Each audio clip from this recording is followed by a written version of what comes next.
Evanston Outlaw Baseball is live on the radio at 99.1 FM KNYN and online at mylocalradio.com. This year, Wyoming Legion AA Baseball is the show. Follow the Wyoming Legion Post 41 Evanston Outlaws throughout the summer as we bring you live video and play-by-play coverage. Being brought to you by Dr. Todd Hoover Chiropractic, Cash Honda Yamaha, Wyoming Dental Specialties, Mountain West Business Solutions, Trona Valley Federal Credit Union, Bear River Dental of Evanston, and Black Sport Dental of Mountain View, Ellingford Brothers, Uinta County School District No. 1, the Bear Lake Convention and Visitors Bureau, West Star Printing and Rocky Mountain Sign, the Legal Tender Restaurant and Best Western Dunmar Inn, the Evanston Recreation Center, the Littlest Wood Shop, Come On In of Casper, Plains Tire, Arrowhead Dental, Rocky Mountain Yeti, Dr. McKay Franken, First Bank of Evanston, and by Auto Farm Chevrolet. With the first pitch quickly approaching, let's head to the diamond.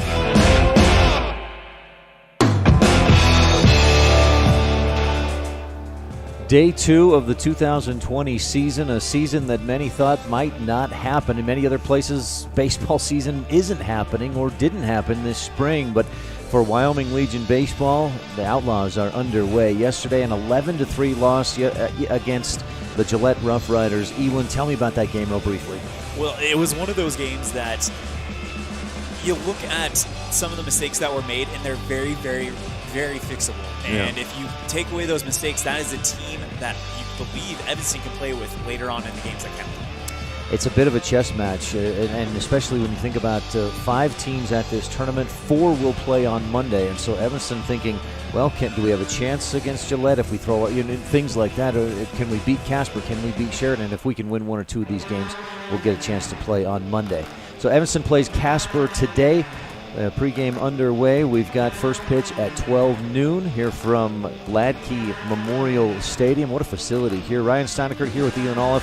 We'll be back with more of our pregame show on a First Bank presentation of Outlaws Baseball on the Big Dog and My Local Radio.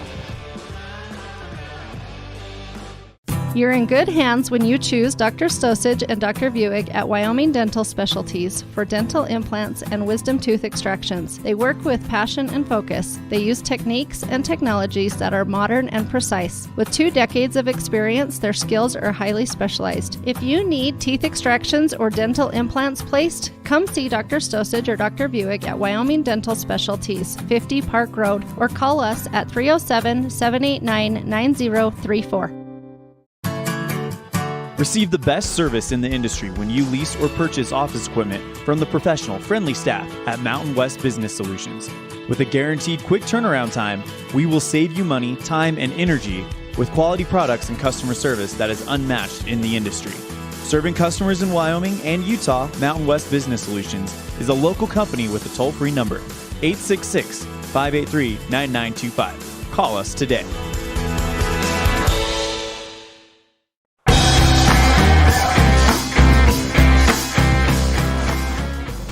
Well, it's a cool day and a cloudy day here in northeast Wyoming. What a trip yesterday. You started early in the morning to get from Evanston from the very southeast corner to the very northeast corner, southwest and northeast. And I made the trip, a little bit of it last night, a little bit more of it this morning. But, boy, we're just grateful to be able to have some baseball and have the Outlaws season underway. And they'll play the Outlaws today, take on the Casper Oilers, a team that won state last year, Elan.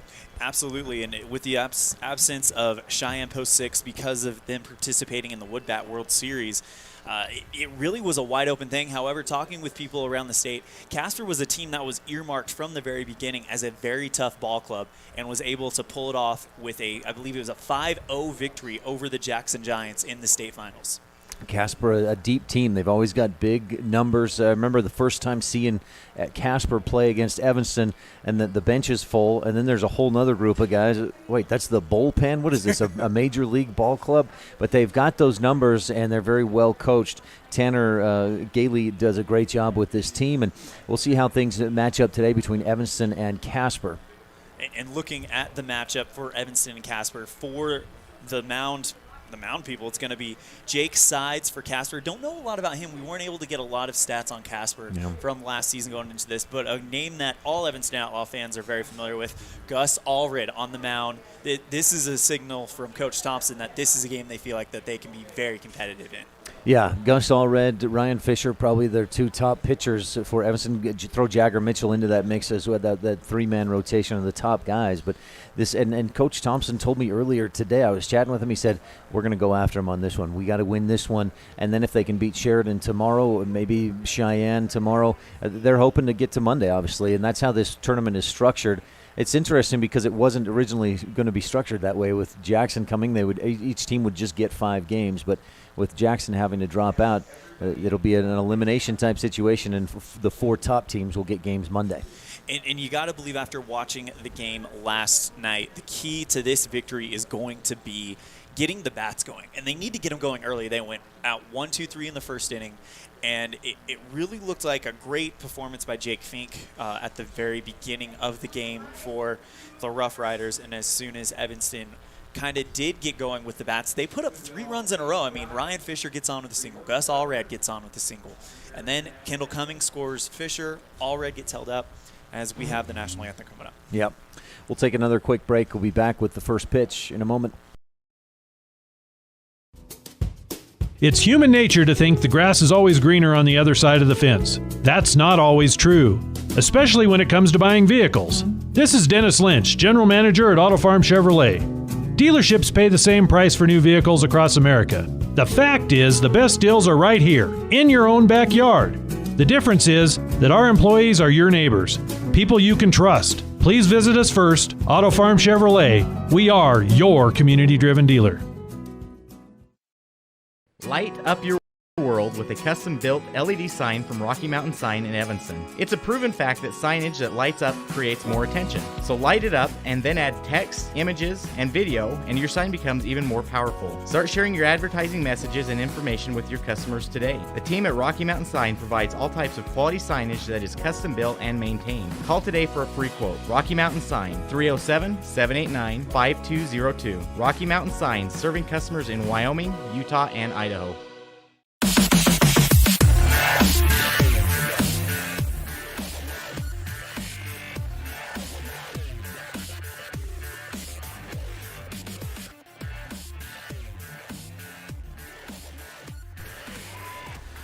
Back at HLADKY Memorial Field here in Gillette. And what a facility. They've got the indoor batting cages, the field turf on the infield. Is it real grass in the outfield? I believe that is real grass in the outfield with that, as you that mentioned, line. the turf. Yeah, you can see a definite difference there. Field turf on the mound as well. So we see them on other fields. You see the bucket of clay or the bag of clay. Here it's the bucket of black rubber that goes onto the mound and a little bit onto the batter's box as well. Ryan Steineckert here with ELAN OLLIFF. Our broadcast is brought to you in part by Hoover Chiropractic at 545 Cheyenne Drive in Evanston. Dr. Todd Hoover does blood work, dietary supplements, a weight loss program, allergies. You can get rid of those allergies with Hoover Chiropractic. Call 789-0043 and talk with Lori. Set up an appointment, 789-0043 with Dr. Todd Hoover. Elan, yesterday's game 11-3, you were kind of going through how the Outlaws bats came alive in the second inning, but then they were quiet in all the other innings. Yeah, but if you look at it, Evanston, when they string hits together in a very infant season, so you can't look at it as a trend, but something that they want to keep doing. When they string hits together, they get runs. When Ryan Fisher got on, then Gus Allred got on, and then Connor Peterson and Casey Perriman got on, they put together 3 innings in a single inning in a game that was 6-0 at the time. They were back into it, and then the bats just went quiet the rest of the way. And I mentioned the chess match that especially these early season games are, and there's obviously the strategy within each individual game, within each individual inning, each individual at bat. But also when you come to a tournament like this, Evanston is thinking, well, how much of a chance do we have against Gillette on their home field, their season home opener kind of a thing, and who are we going to pitch? Who might they pitch? How are they going to go with the number 1 guy in their rotation? And then also considering, well, you're not going to start your number 1 guy and try and hope that he goes 5 or 6 innings at this point. You're going to keep those pitches low, though that pitch count low for your guys, and hope that they give you 2 or 3, maybe 4 innings this early on at best, because those pitchers are still trying to get their arms in tip-top shape and ready for the entire season. We mentioned a cooler, cloudy day. What have you got, Elan? Well, right now we've got 51 degrees here in Gillette as we are I would say, minutes away from the first pitch. It should be warming up to around 56 probably. So we may see a 5-degree rise in the time of this game. One of the benefits of this field turf is you can withstand a little bit more rain, and so delays don't generally last quite as long or happen quite as quickly. You know, if it's sprinkling a little bit, they can kind of play through that a little bit more with this field turf. And then as soon as the rain stops, essentially you can get things going again.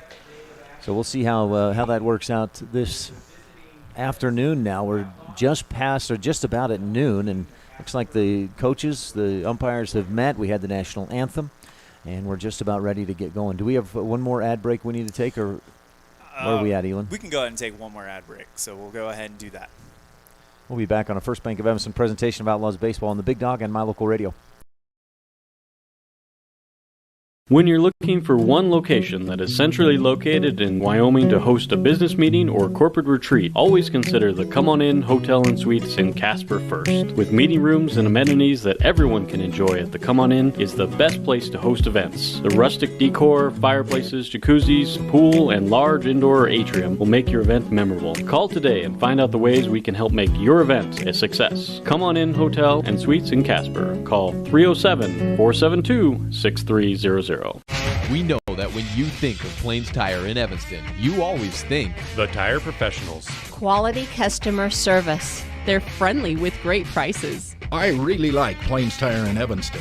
But did you also know that the team at Plains Tire offers oil changes, windshield wiper checks, and free alignment checks? That's right, free alignment checks. We don't want you to quit thinking all those great things when you hear Plains Tire. We just want you to add to the list. Plains Tire, the tire professionals. Stop in today, 157 Bear River Drive.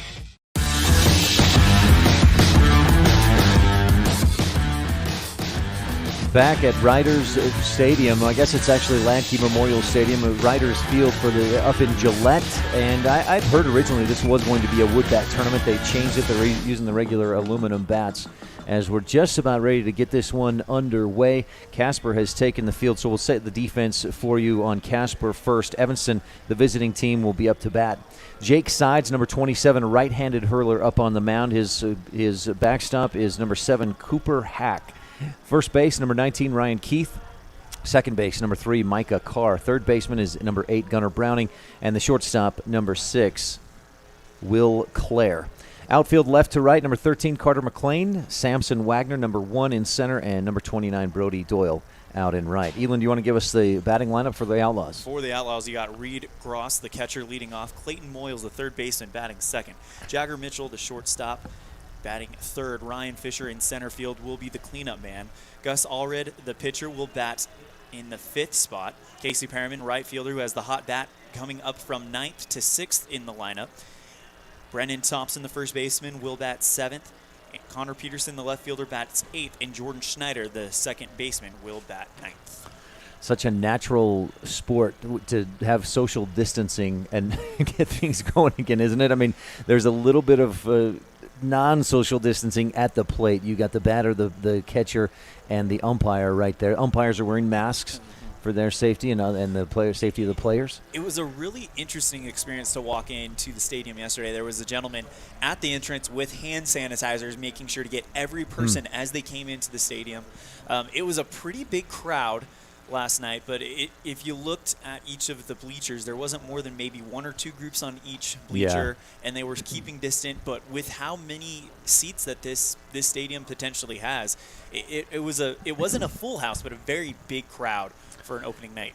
Which is good, and they're not turning people away. They're allowing the crowd. But again, regardless of your opinion, whether you think from one end of the spectrum it's a conspiracy to the other end that we should all be in lockdown, no matter your opinion on that, if you come to the ballpark, keep those social distancing rules, because if we don't and we have an outbreak, baseball will have to stop for a time here in the summer in Wyoming. And it doesn't seem right to have a summer without baseball. No, it just doesn't. No. We can't. We got to have the national pastime. Reed Cross at the plate, right-handed hitter against with the pitcher Jake Sides. Again, throws right, high and away, ball 1 on the first pitch, and we're underway. 11:59, our start time this morning. Wind blowing from left to right, third base to first base. Across the infield, Gross swings and foul tips it back. 1 ball, 1 strike to count.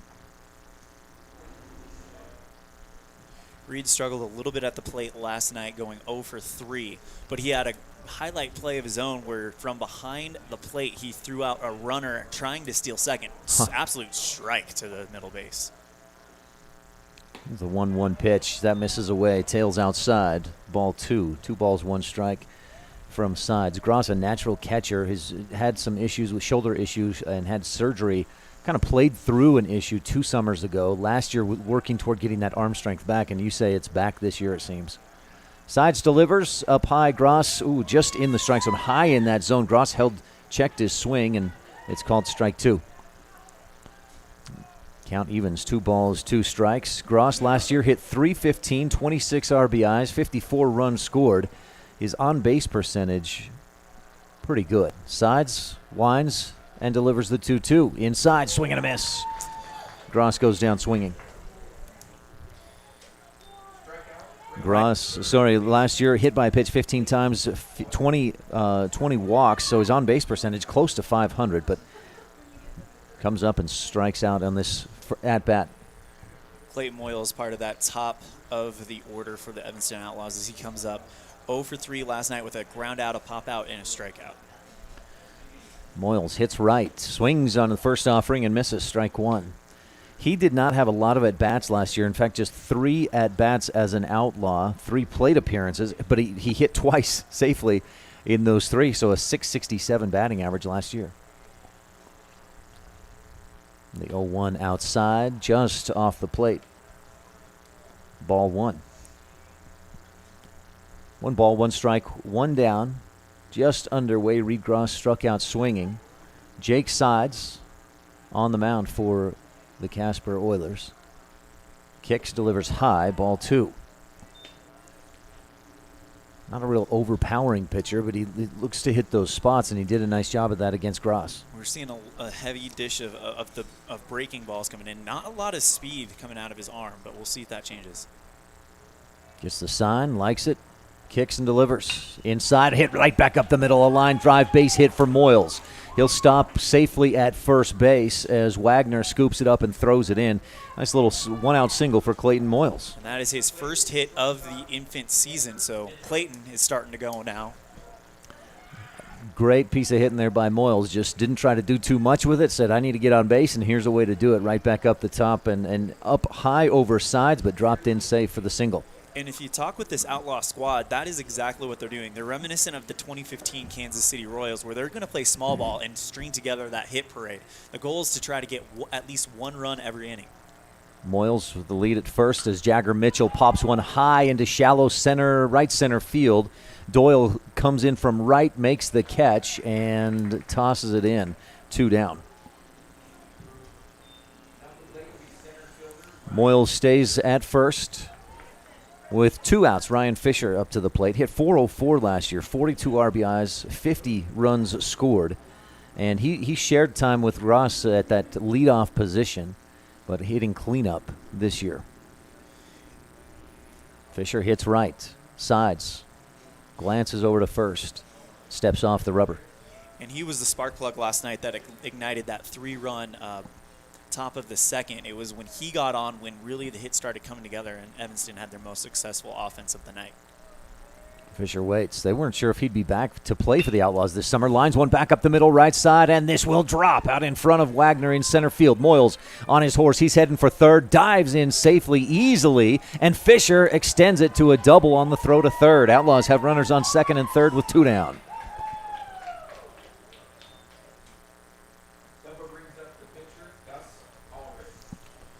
Outlaws jumping on Sides early. They got a 2-out rally trying to get going here. And like what we saw from Moyles, Fisher not trying to do too much, just finds that gap, lightly touches it into the center right. You mentioned Sides throwing a lot of breaking balls, and the Outlaws, those 2 hits were they waited on the breaking ball and then took it into center field. We'll see what Gus Allred can do it. Gus, a lefty from the plate, swings, chops one down the third base toward the dugout, well foul. No balls, 1 strike for Allred. Gross struck out swinging. Moyles singled. Jagger Mitchell popped out to right, and Ryan Fisher doubled, put Outlaw runners on second and third. Top of the first inning, with 2 outs. This is the foul territory behind home plate and toward the dugouts is as big as Green River, so you got tons of space. Any passed balls or wild pitches, runners will advance. Possibly, if they get moving, they could move 2 bases. And Moyles showed the speed that you would think if any pass ball, he's probably scoring. There's a pass ball right there, and Moyles will score. Nope, he'll slide in safe. Fisher over to third, and the Outlaws lead 1-0. Good heads-up running there by Clayton Moyles. Just as we said it, any pass ball is going to be problems for the team in the field, and as that happens, now you've got 1 run scored and a runner in scoring position. So Fisher over to third base. And Gus Allred has a 1-1 count. That ball was down low in the dirt. The proverbial dirt, not real dirt, right there in the batter's box in this turf field. Gus takes one inside at the knees, ball 2. Which actually may contribute to why it is so dangerous to get a pass ball here. When a ball rolls on turf compared to dirt, it rolls much quicker. It almost skips rather than just rolling or bouncing, and kind of picks up speed. I noticed Tanner Gailey, the coach, the manager for this Casper team, before the game started. Here in a second, I'll tell you the rest of that. Allred chops one to third, bounces high, belt high to Browning. He can't control it. Fisher scores, and Allred is on first. It's like what we talked about at the beginning of the game, that when they string together hits, they're in good shape. And now here comes the guy who really got it done last night at the plate. Casey Perriman, what did he do yesterday, Elan? He went 2 for 2 with an RBI, so and he was in the number 9 spot, and that's why coaches moved him up to the 6. Perriman hit 255 last year. Throws left, hits right, and takes, that must have been just low, ball 1. Runner on first is Gus Allred. A RBI single, I think, is what they put it up on the scoreboard. We'll take that as well. It was a high bounce. Would have been a tough play for Browning at third. Perriman waits, and strike 1. That one kind of started a little bit outside and then inched its way back in there to catch that part of the zone. Great start for the Outlaws. Infield playing fairly shallow in Carter McLean, Samson Wagner, and Brody Doyle. Doyle a little bit deeper in right as the wind is kind of would drift a fly ball or push a fly ball toward right. Right back up the middle. What a shot by Perriman. Sides has to duck out of the way, and that'll be a single for Casey Perriman. 3 for 3 for the entire season for Perriman. You got to wonder if he keeps this up, if he's going to be towards the top of the state at the end of the week in batting average. Boy, and once again, a breaking ball that just kind of the Outlaws wait on it and then do something with it. Just a smart hit right back up the middle. Brendan Thompson to the plate for Evanston.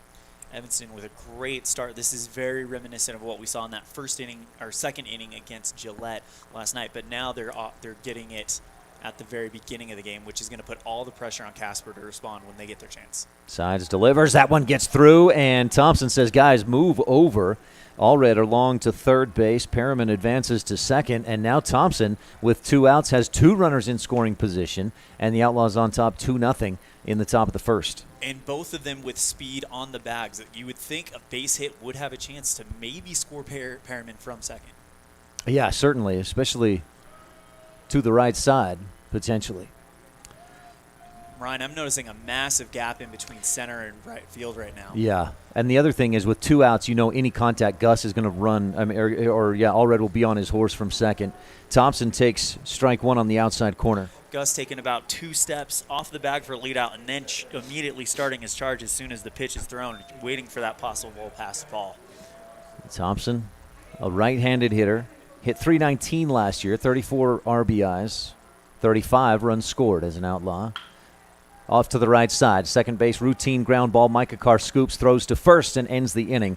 But the Outlaws do get some damage done. 4 hits, 2 runs on 4 hits, no errors, 2 runners left on, 2-0 Outlaws on this First Bank presentation of Outlaws Baseball on the Big Dog and My Local Radio.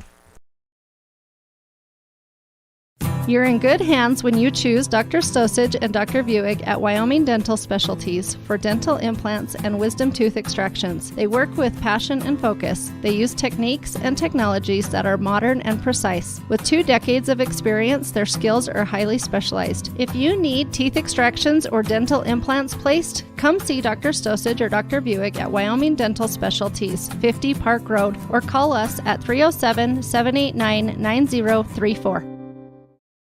In today's world, with so many places to shop and so many options to choose from, sometimes you have to boil it down to one simple question: where do I get treated the best? At Cash Honda Yamaha in Logan, we work hard to make sure every customer knows how much we appreciate them. We love what we do, and we believe in the products we sell. Our goal is to build a lasting friendship with every customer so we can serve you and your family for generations.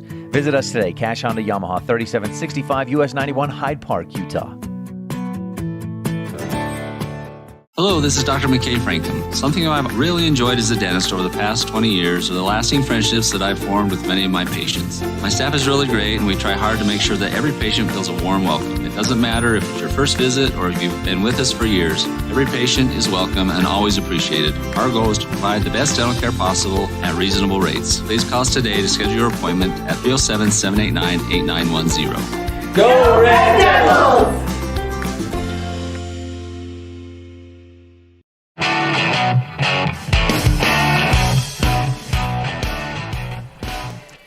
Back at HLADKY Memorial Stadium, the Outlaws, a great first inning. Top half of the first, Clayton Moyles singled after a Reed Gross strikeout. Jagger Mitchell popped out to right, and Evanston went on a two-out rally. They got 2 runs on the 4 hits. Single by Clayton Moyles, Gus Allred, and Casey Perriman. Ryan Fisher doubled, and Outlaws scored 1 on a pass ball as well. Moyles and Fisher both scored. 2-0 Outlaws heading for the bottom of the first. And Casey Perriman continuing where he left off last night, going 2 for 2 with an RBI, and then making it 3 for 3 on the season, batting 1,000. I mean, this could be a season to remember for him. We'll see if he can keep that going. Boy, that would be great. He is a tall athlete, and he's stronger than he looks for his frame. He's a very strong athlete. And we saw in basketball, he's tenacious. Yeah. He's got no problem taking on the bigger guy. Micah Carr leading off. Gus Allred on the mound for Evanston. His first delivery low and inside, ball 1. Carr and the Casper Oilers played Wednesday against Cheyenne, lost 11-0, right, Elan? That is correct. In 7 on a 9-inning scheduled game. Line drive to left field on a high pitch, and Micah Carr safe. I was about to say, or safe at first with a single. The Oilers had 3 hits in the game against Cheyenne. Carr was 2 for 3 as the leadoff man. And he leads this one off about the same way he must have against Cheyenne. And the only other hit for Casper actually came from Jake Sides, who's not even in the batting lineup tonight, this morning, because he's on the mound. Samson Wagner, center fielder at the plate. Number 1, he hits right with Carr on first, taking his lead. Allred kicks and delivers, misses low, but Gross, great job blocking it, keeps it in front, and Carr has to stay at first. That was one of the big highlights for Evanston last night. Was there were a lot of balls in the dirt, and I don't think Evanston let one get past Gross all night last night. He's very mobile back there and agile, and so he's able to stay in front of balls, low pitches and things like that. Allred just misses low and outside, ball 2 for Samson Wagner. Reset the Outlaws defense for you real quick. Allred on the mound, Ross behind the plate, Thompson at first, Schneider at second, Mitchell, Jagger Mitchell at short, Clayton Moyles at third. Allred delivers low outside corner, strike 1. Outfield for the Evanston Outlaws, Connor Peterson in left, Ryan Fisher in center, and Casey Perriman in right. And they're playing pretty much straight away and a bit deeper than the Casper Oilers outfield was playing. Allred kicks and delivers inside, low, good scoop again by Gross, but the count 3 balls and a strike. Interesting delivery there by Gus. When he lifted his leg, he kind of just held it there for a minute to try to mix up the timing of Wagner. And also maybe to try and help keep Carr guessing a little bit there at first base. Carr heads for second. Gross throws down. It was ball 4, so Carr slides in safe. Would have been safe anyways. Good throw again from Gross. It was just on the outside, on the glove side of Jagger Mitchell. Had it been on the inside, he probably would have had a chance to play the tag if it wasn't for the walk. Brings Ryan Keith, number 3 hitter, the first baseman, to the plate for Casper. He's looks like he'll hit left. He must be a left-handed hitter, and boy, he's in tight on the plate. Toes on the inside line of the batter's box, but then opens his stance up with that right foot out toward first base. Gus delivers outside and catches the corner from this angle. That looked way outside. But it must have cut that front outside corner as it drifted out. Great pitch there by Gus. Runners on first and second, no outs. Outlaws lead 2-0 in the bottom of the first. Grounder towards second. Double play potential here. Toss to second. Jagger doesn't have time to throw to first. They do get the out at second base, and Keith is on board on the fielder's choice. So Carr advances to third. Wagner thrown out at second. Keith on first with the fielder's choice. One down, runners on the corners, and cleanup hitter Will Clare, the shortstop, to the plate. Allred leans in. Keith not a ton of speed probably from first base, but you'd hate to throw down to second. Wow. Allred hits high inside on the corner. Strike one to Clare. Another one of those breaking balls that looks like it's arching outside, and it just catches that side of the plate. Clare with an open stance from the right side of the batter's box. Allred glances to third, over to first. Kicks and delivers. Down in the dirt. Keith will advance to second. Gross throws down to second. Easy. Tag. But the Jagger cut the throw off a little bit short of the bag just to make sure the runner didn't get home, and that allowed Keith to slide in safe. But that throw was right on target from Gross. So runners on second and third with one down. Casper, the would-be tying run here in the bottom of the first, is on second in scoring position. Clare, looper into right field. This will drop and score both runs. He may stretch this into a triple. He's around second base as Carr scores from third. Keith scores from second, and a stand-up triple for Will Clare ties the score at 2.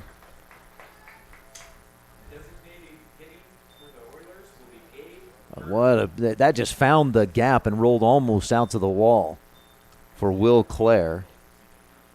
And now the go-ahead run is in scoring position with one down as Gabe Erdahl, the designated hitter, steps into the right side batter's box. Peterson hugging the line a bit there in left field as Allred misses low and away. Ball one for the number 5 hitter, Gabe Erdahl.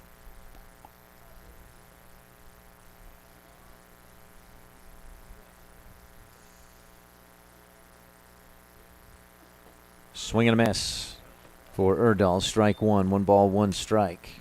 That was the first bit of real power that we've seen from Gus coming with the pitches. Maybe he's going to work in that fastball a little bit. Like what we saw from Sides, he was giving him a steady dish of breaking balls, but unlike Sides, it looks like he's going to try to mix it up and get that power in there. The 1-1 just low. Ball 2. Cooper Hack on deck. Gunnar Browning in the hole if we get there. Hack the catcher, Browning the third baseman. On third, Will Clare, that 2-run triple moments ago. Allred winds and delivers. Strike two, inside corner. Evens the count, 2 balls, 2 strikes. 1 down, tie score, bottom of the first, 2-all. On the Impact Physical Therapy scoreboard. Here's the 2-2 from Gus. Popped up high in the infield, foul territory. Reed Gross throws the helmet, the mask, and makes his way over there to make the catch. 2 down. If they can get out of this jam with the game still tied, that would be a big victory there for Evanston. Certainly would. As Cooper Hack comes to the plate, the catcher hits right. Number 7 went 0 for 2 Wednesday against Cheyenne in that 11-0 loss.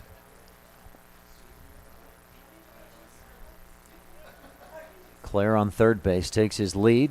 Allred delivers. That's down in the dirt. But again, Gross keeps it in front. Sometimes hear a catcher referred to as a backstop, and Gross is doing a great job of being that today. Hockey kind of keeping thing out in front and making some dives as if he's an NHL goalie out there sometimes. Yeah. Allred checks third. Winds and delivers the 1-0. That finds the strike zone inside and down low. 1 ball, 1 strike. That angle that Gus has discovered today has definitely been confusing batters. I don't think anyone's taken a hack at that one yet.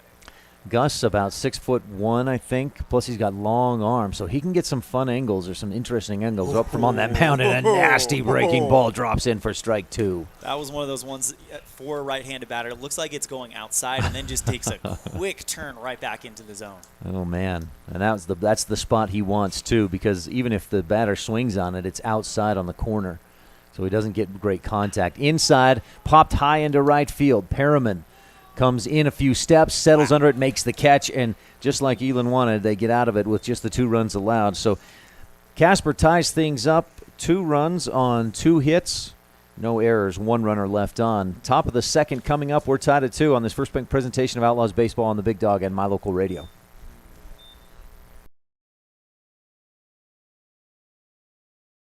Wyoming is unique. When it comes to high school sports, we might travel 6 hours to a game, but when we get there, we know the other team, their parents, and the coaches. Wyoming is like one small town with really long streets. When your travels take you to Evanston, always stay with your friends at the Best Western Dunmar Inn. Clean, comfortable rooms, a restaurant serving healthy, delicious food, and breakfast is always included. If you're bringing the team or following the team, stay with us every time you're in Evanston. The Best Western Dunmar Inn.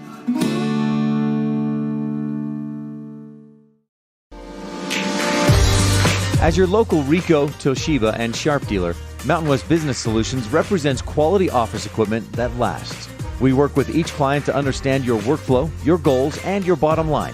Whether you lease or purchase office equipment, we have many ways to work with you to provide the best products at the best value. We also service and provide supplies for HP printers. Call Mountain West Business Solutions today. Let us help you find the best solutions for you and your business.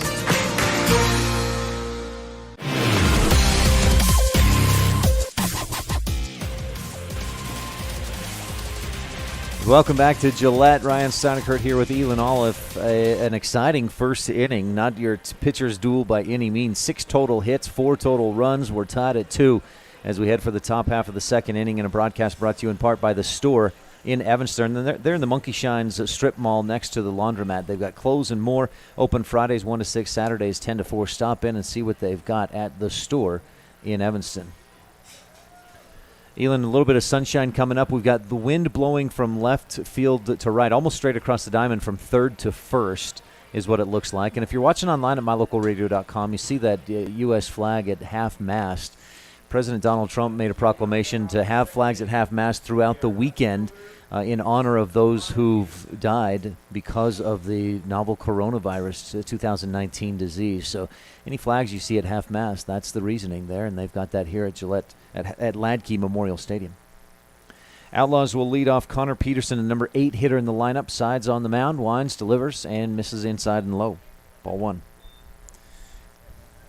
It's going to be, for Evanston, all about getting that first 1 or 2 batters on. That's what happened with Clayton Moyles when he got on. He came around to score on the passed ball, and that's kind of ignited this offensive thing. Let's see if they can get him on. Peterson, sharp grounder, high hop to short, scooped up by Will Clare. Strong throw just in time.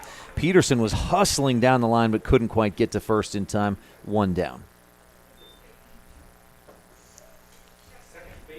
Connor yesterday went 0 for 0. What did he walked 1 and then popped out 0 for 1, wasn't he? Popped out, walked in the second inning. We'll see what he does from here on out. Jordan Schneider hit just 107 last year. Steps into the box. He's a right-handed hitter. Number 9 in the lineup. Reed Gross on deck for Evanston. And Schneider swings behind, high heat, strike 1. Jordan also came on and did a relief appearance for the Outlaws in yesterday's game. Only allowed the 1 long bomb in 1 1/3 innings work, if my memory serves me correctly. Sides misses low and away. Gets away from Cooper Hack, but nobody on, so just ball 1. Tell you what, the way that ball bounced off towards the first base dugout, that is a catcher's worst nightmare, especially if you have a runner on second or third, because that gives them a lot more time to possibly come in on that pass ball, especially with how much room we have here. Sides misses high and away. Ball 2. 2 balls, 1 strike for Schneider. This outfield, the tall green fence, 320 down the line to left, 320 down the line to right, 379 in straightaway left field, 400 to center field. Sides Sweeping curve, but doesn't sweep quite enough. Ball 3.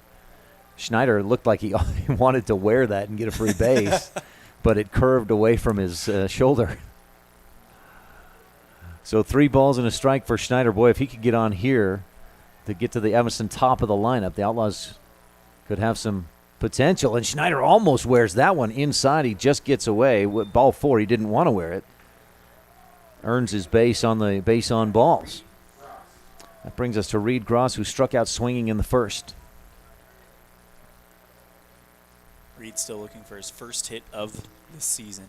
He hit .315 last year. Some good expectations for him this year. We'll see if he can get things going with this at bat. And a runner on first. Schneider dives back into first. We see Sides move to first base, the pickoff move for the first time today. Casper outfielders playing a little bit deeper in center and left, but in right field, Brody Doyle fairly shallow, at least from what I can see. Gross, grounder to short. Claire ranges left, gets it stuck in his glove, and he can't even give it to first in time.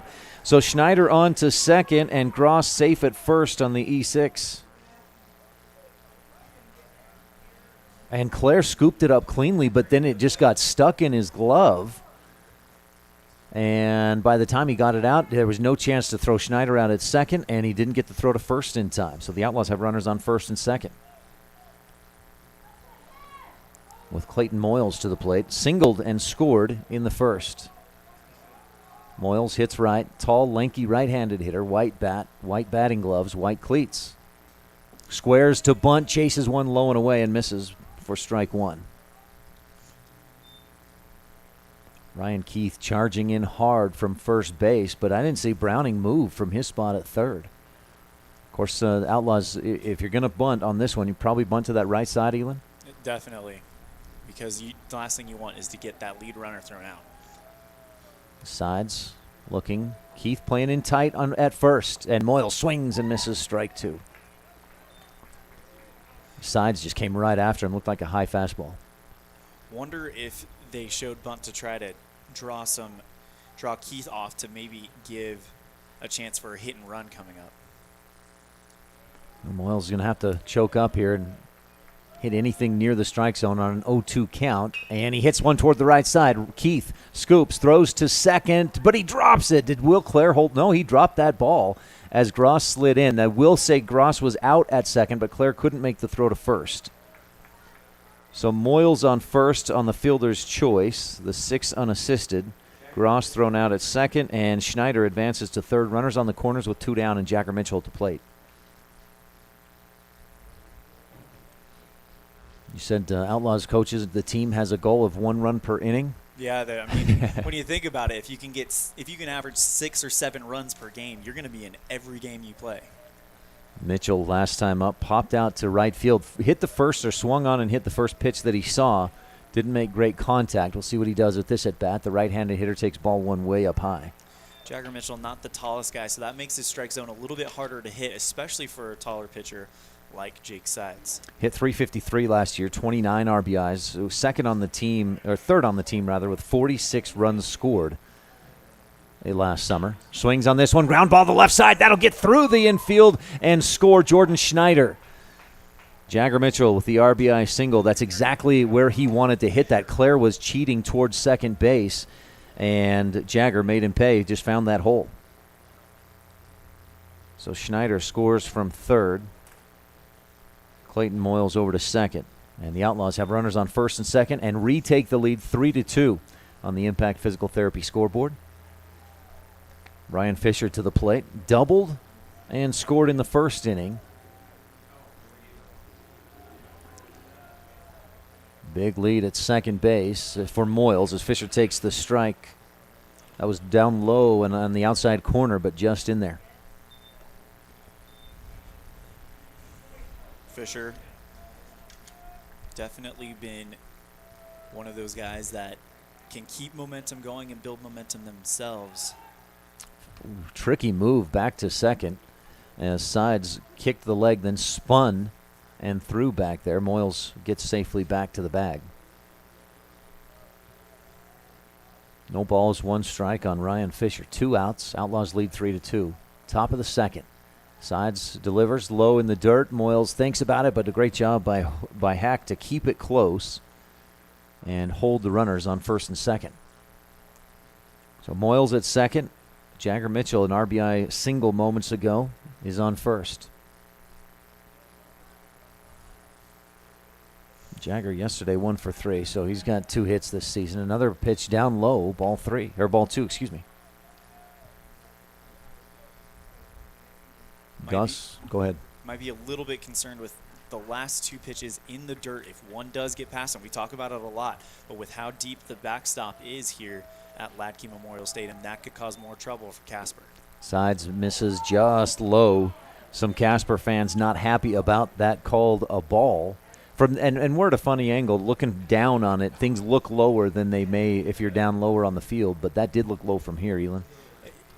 I agree, but it's one of those deals where every umpire has their own strike zone, and it's up to the team and the pitcher to figure out where that is, like what Sides just did there as he delivers one right in there.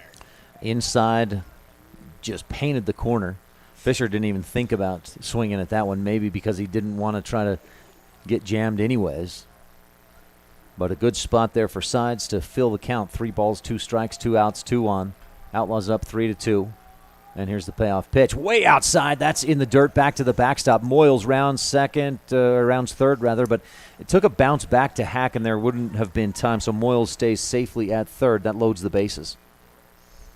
First walk of the day issued by Jake Sides.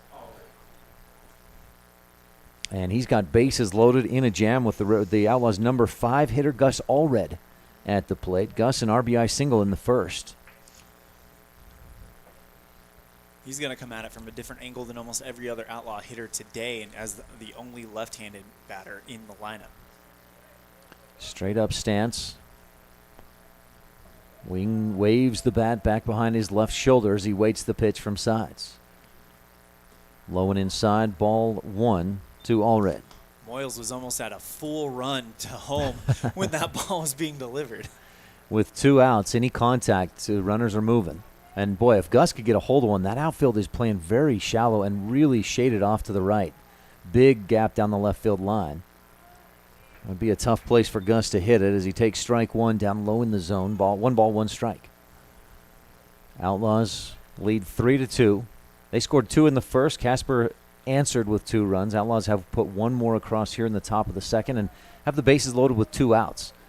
Sides not worried as much about the base runners. Wines delivers and catches the outside corner. We saw one from Gus earlier that I thought, wow, that was way outside, and he got it called for a strike. That one looked about the same. That might be the umpire also showing that it is an even playing field. Mm-hmm.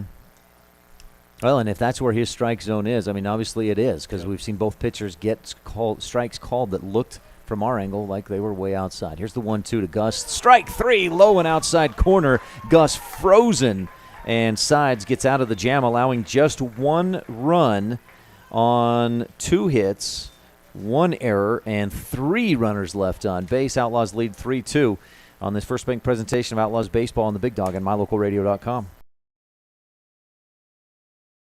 Early Oregon-bound immigrants traveled through the Bear Lake Valley. U.S. Highway 30 basically follows the Oregon Trail. Many wagon trains stopped at Thomas L. Pegleg Smith Trading Post, located near Dingle, Idaho, for supplies. One traveler wrote of camping along Cotton Line Bear River, watching grass as tall as a man wave in the wind. Today, you don't have to ride in a wagon to visit Bear Lake Valley, but the rich history is still here to enjoy. Visit bearlake.org for more information.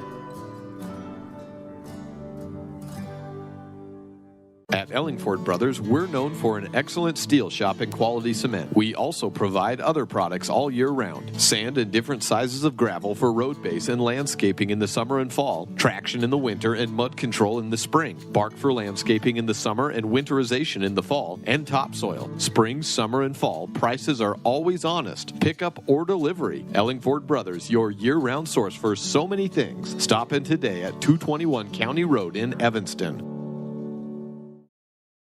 Trona Valley Federal Credit Union is a not-for-profit financial institution. When you become a member, you are an owner of the credit union. We believe in people over profit, and that impacts the way we do business from our overall structure down to the smallest detail. Our philosophy sets us apart, and we're here for you. Earn more with our high-yield checking account, start a savings goal, check out our competitive loans, and much more. Become a member today. We're a caring partner dedicated to your financial success. Member NCUA.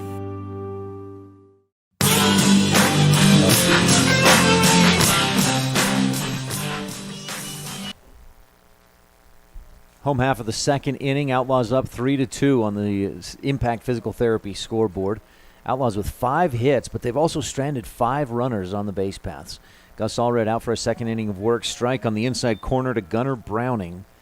The number 7 hitter in the lineup. Where's number 8? Third baseman for this Casper team.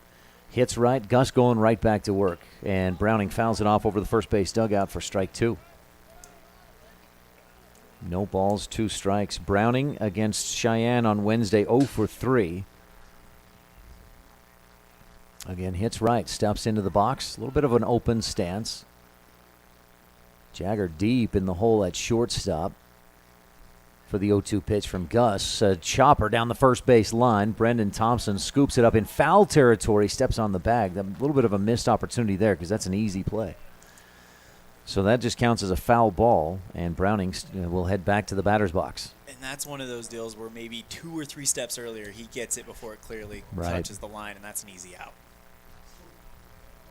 And that ball rolled out of play. It was fair for much of its path along the first base line. Strike 3. Gus says, "I don't care. I'll strike him out swinging." Nice pitch by Gus. That's the pitch that Gus struck out on right there. That same side of the plate. It was inside for Gunnar Browning, the right-handed hitter, but low and inside. So that's Gus's first strikeout as a pitcher today. Brings Brody Doyle to the plate, right fielder, and he takes strike 1 outside corner. Whew, Gus is hitting his spots at his last 2 at-bats. And as the game has gone on, you can just look at his body language. He does seem more relaxed, more loose, and he's just throwing it. He's not trying to do too much as he does it again. And I love to see pitchers with confidence against these 7, 8, 9 hitters just come after these guys. And that's what Gus has done. Strike 2. And here's the 0-2 pitch to Doyle, fouled back, almost straight back, and he stays alive to see another pitch. No balls, 2 strikes, 1 down. On deck, the number 9 hitter, Carter McLean, left fielder. Doyle did not bat against Cheyenne on Wednesday, so our stats that we have for him, he has 0 for 0, 0 batting average. Gus just misses outside, ball 1 to Doyle. Well, when you've got 2 strikes, no balls, you might as well try something to see if you can get him to chase something. This is the 1-2 from Gus. Swing and a miss. He got him to chase that high heat. He didn't even put that much heat on it. But strike 3. Swinging. Allred's second strikeout of the day. He went through the first inning without striking anybody out. He struck out his last 2. Can he strike out this side? We'll see. McLean, a right-handed hitter, steps into the box, went 0 for 3 against Cheyenne Wednesday, so he's 0 for 3 on the season. Rests the bat on the shoulder, and then as Gus winds, he scoops or lifts it off, and Gus just misses inside. Ball 1. If that's on the outside half of the plate, we've seen a couple called strikes out there, but on the inside, it's a little too far in. The 1-0 down low, ball 2. And after coming right after Brody Doyle, the number 8 hitter, Gus kind of trying to hit spots against Carter McLean, missing on the last 2 pitches. Here's the 2-0 outside, just off the corner, ball 3, and now Gus behind in the count. Don't want to turn it over to Micah Carr, who's 3 for 4 on the season. There's the strike 1 outside corner. Gus just rears back and fires it.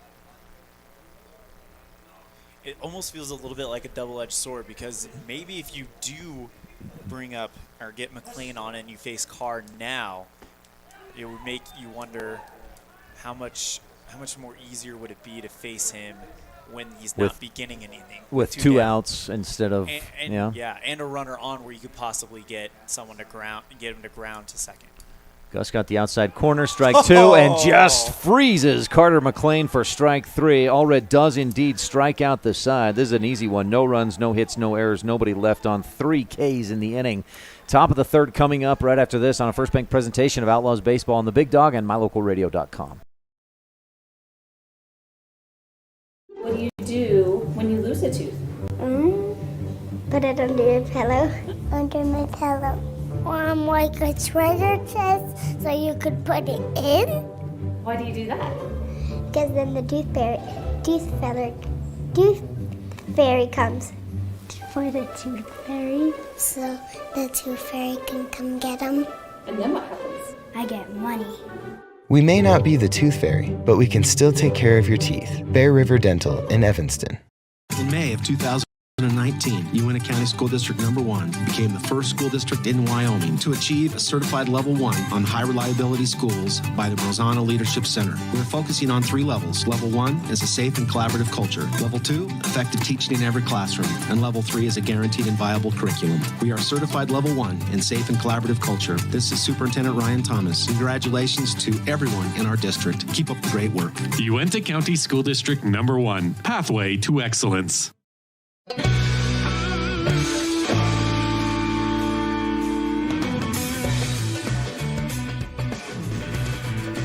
Through 2 innings, the Outlaws lead 3-2 on the Impact Physical Therapy scoreboard here in Gillette after an 11-3 loss yesterday against the Gillette Rough Riders. The Outlaws taking on Casper to start off today's play.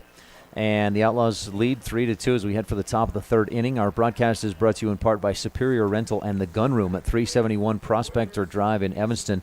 Superior Rental has a full line of Cub Cadet outdoor power equipment, and they have a mechanic on site that always keeps that rental equipment in tip-top shape. So if you need to buy or rent, they've got all that Cub Cadet outdoor power equipment in stock and ready to take home today. That's Superior Rental and the Gun Room at 371 Prospector Drive.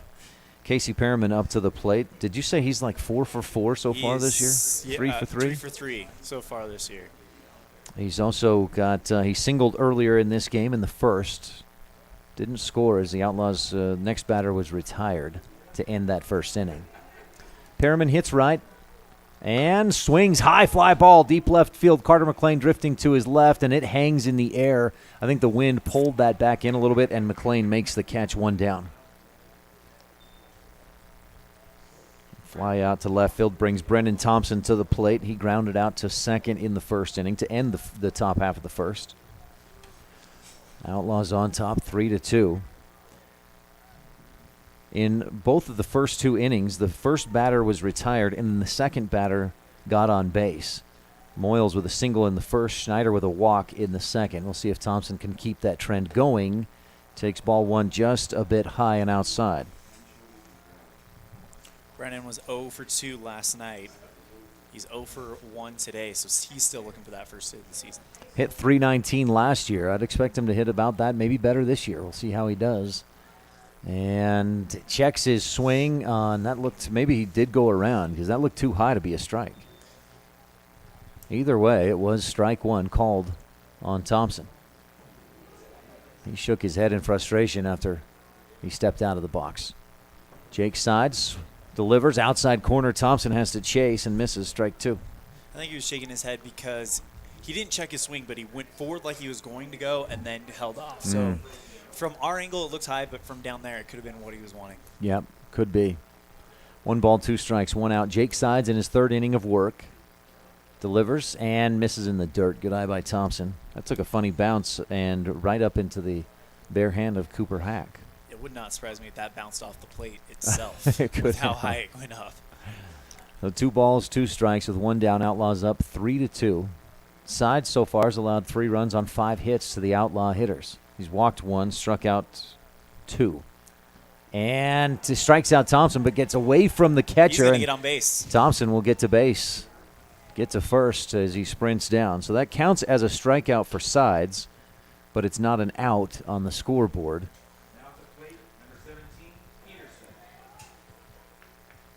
Thompson on first brings Connor Peterson to the plate, grounded to short in the second. And the trend continues for Evanston where the first one goes down and the second one gets on. It's been on through a hit, a walk, and now a strikeout wild pitch. He beats out the throw. Those Sides back from the stretch with the runner on first. Thompson a very short lead. Inches out further as Sides sets up in the stretch. Wines delivers. Peterson lays down a bunt right back at Sides. He'll make the play at first. A high throw in and out of the glove. Thompson will advance toward third. We may have a play there. No, we will not. Thompson over to third base. Connor Peterson gets on. You give that to the first baseman or the pitcher on a high throw, Elan? I would probably give it to the pitcher, because if that throw is on target, that's an easy out. Yes, agreed. I just thought I'd double check, get a second opinion on that. That brings Jordan Schneider to the plate. Schneider walked and scored in the second and has a chance to pick up an RBI here with Brendan Thompson on third. Connor Peterson on first. Schneider takes the timeout and steps out of the batter's box for an extra swing. Runners on the corner. Sides delivers inside behind Schneider. That'll score Thompson. Maybe the toss in just late. Thompson scores. Peterson over to second, and the Outlaws extend the lead to 2 runs, 4-2 on the Impact Physical Therapy scoreboard. That distance from home plate to the actual backstop is so far. Thompson even hesitated a little bit and still was able to get home in time. It was a very close play, though. I mean, the ball, when it came in, looked like it came in front of Thompson's chest. Yeah. And this may be a pitching change. Sides, that pitch was wild. I mean, Schneider, the right-handed pitcher or right-handed hitter, had to step forward to avoid that pitch that went way behind him and to the backstop. So they're going to score that a wild pitch. Yeah, makes sense. Second wild pitch in about 3 or 4 pitches. That's not Coach Gailey, so he's not coming out. So that must be the pitching coach just kind of giving him some pep talk heading into this one. Remember, Thompson got on base with a wild pitch after he had struck out. And then Thompson scores on the wild pitch. So Jordan Schneider at the plate. Side stays in there for now. Outlaws leading 4-2 on the Impact Physical Therapy scoreboard. Runner on second. This pitch gets away from Hack. Peterson heading for third, and by the time Hack scoops it up and looks, too late to throw. So Peterson moves to third on the pass ball. What would you call that one, Elan? Probably, yeah, I would probably Another go wild with the pass ball on that one. Hack just didn't get a clean scoop on it. It bounced behind the plate, so I think a pass ball. Schneider fouls it over the first base side for strike one. Two balls, 1 strike on Jordan Schneider. 1 down, runner on third, and Outlaws have plated 1 run already in this inning. No hits, but they're moving runners around with some wild pitches and pass balls. Another one bounces at the plate high over Hack. Peterson will score standing up. And the Outlaws make it a 3-run ball game. That one bounced so high it even almost went over the awning here at HLADKY Memorial Stadium. It was just a bad bounce there. And a big part of that was Hack trying to scoop it up, and it looked like it maybe just rolled right up his glove and up high. So Jordan Schneider, a hitter's count, 3 balls, 1 strike with nobody on. Ball 4 down in the dirt. Schneider 2 for 2 on base percentage today. He's walked twice. I don't see, if Sides doesn't pull it together here, I don't see him facing more than Reed Gross before he gets pulled. Outlaws with 2 runs in the inning, both scored on wild pitches, as Reed Gross steps to the plate and takes strike 1 right down the pipe. It looks like there is some action going on down in the Oiler bullpen. Somebody warming up down there? Let's begin in the stretching. So hoping they get out of this inning, but this will probably be the last time we see Jake Sides. Gross waits on a breaking ball, swings and misses.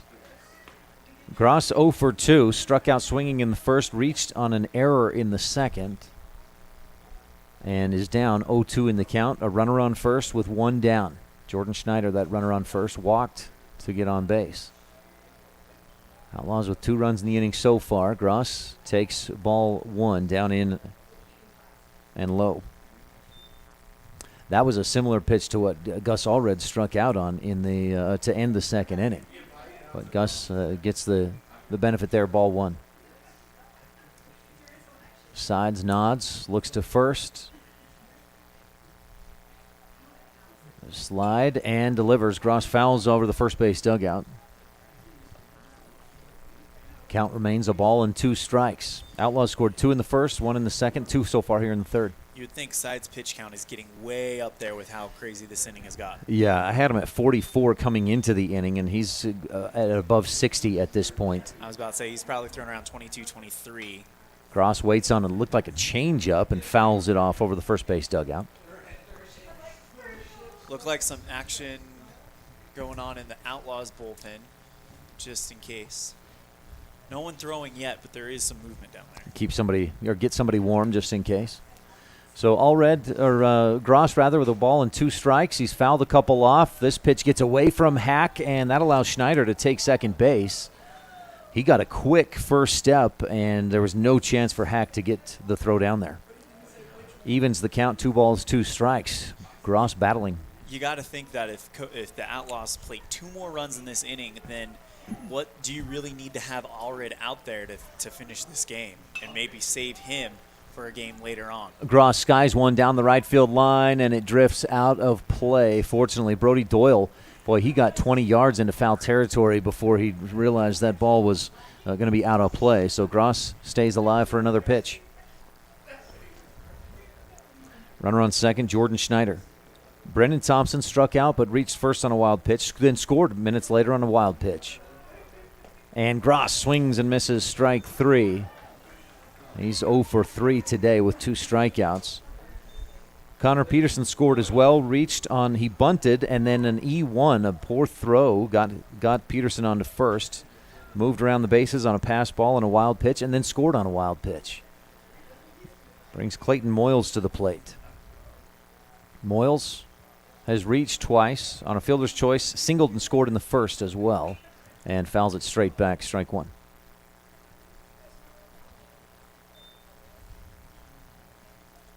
There is someone throwing in the Oilers bullpen now.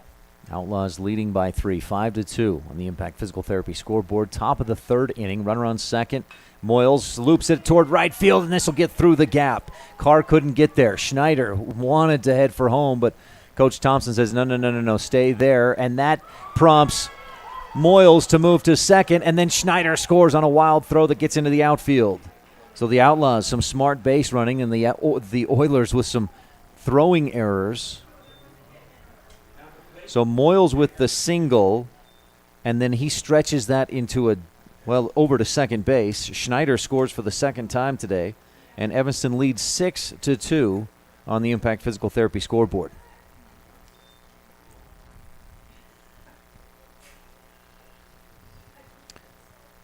That's at least 2 errors and 2 or 3 wild pitches in this inning. Just the first base hit for the Outlaws. Swing and a miss, Jagger Mitchell, strike 1. Last time Jagger was up, he got an RBI single. Jagger flew out to right in the first, but that RBI single in the second put Evanston back on top. Gets jammed and fouls it back, so Mitchell down 0-2. Back to that hit by Clayton Moyles. If this was a wood bat tournament like it was originally supposed to be, that would probably be a broken bat single. Yeah. It was almost like a swinging bunt that just hit at the right angle and just popped into the right field. And it was just out of the reach of Michael Carr, the second baseman. It was the perfect spot for Moyles to get that through the right side of the infield. There's the 0-2, and Jagger grounds it to third. Browning scoops it up, looks to second, throws to first, and gets the play.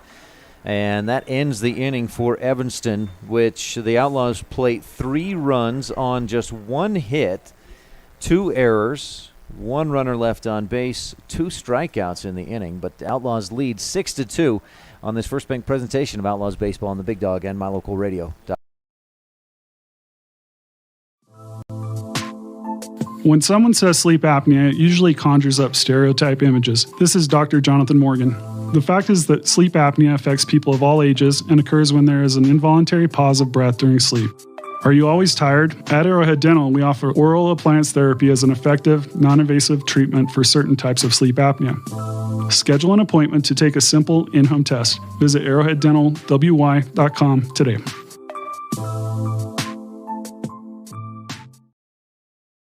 The best place to stay when you're in Casper, Wyoming is the Come On In Hotel and Suites.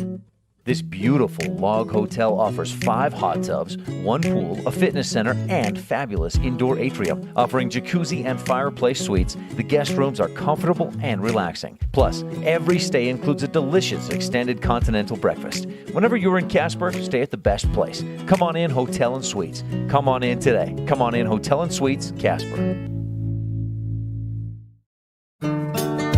Business cards are a powerful and inexpensive way to promote the goods and services you offer. You can design your own cards or have the professionals at West Star Printing design your business cards. Now with same-day and next-day turnaround on all business card printing, you don't have to wait. Get your business cards today. Professional quality, inexpensive prices, and quick turnaround. Visit West Star Printing, 243 7th Street in Evanston, across from the library. West Star Printing, 307-789-5202.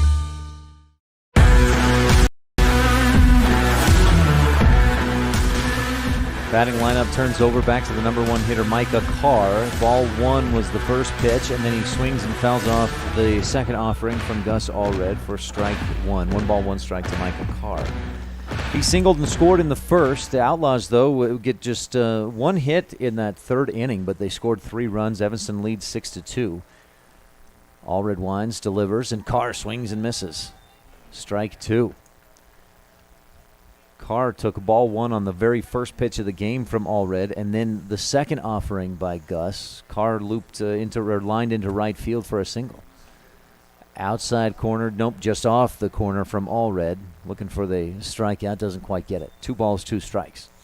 This game may not mean anything in the conference or the quote-unquote games that count, but Casper is in Evanston's conference, and if they can get a win over Casper at the beginning of the season, that might be a psychological advantage. Nasty curveball strikes out Micah Carr looking. Gus Allred has struck out the last 4 batters he's faced.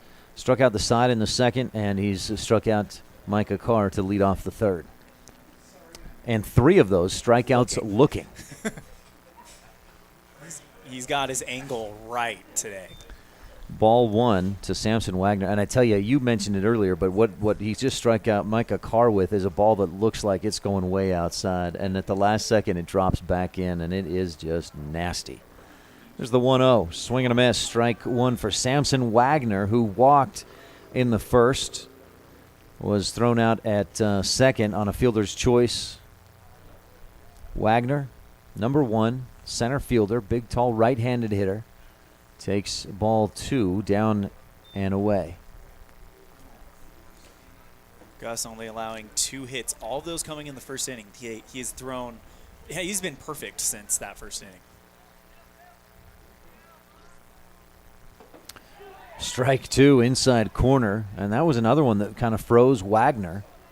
Maybe just not something he wanted to try and swing on, and that would have been tough to do anything with unless he was able to turn on it, and it was too late for that. The 2-2 with 1 out. Gus delivers, swing and a miss, strike 3.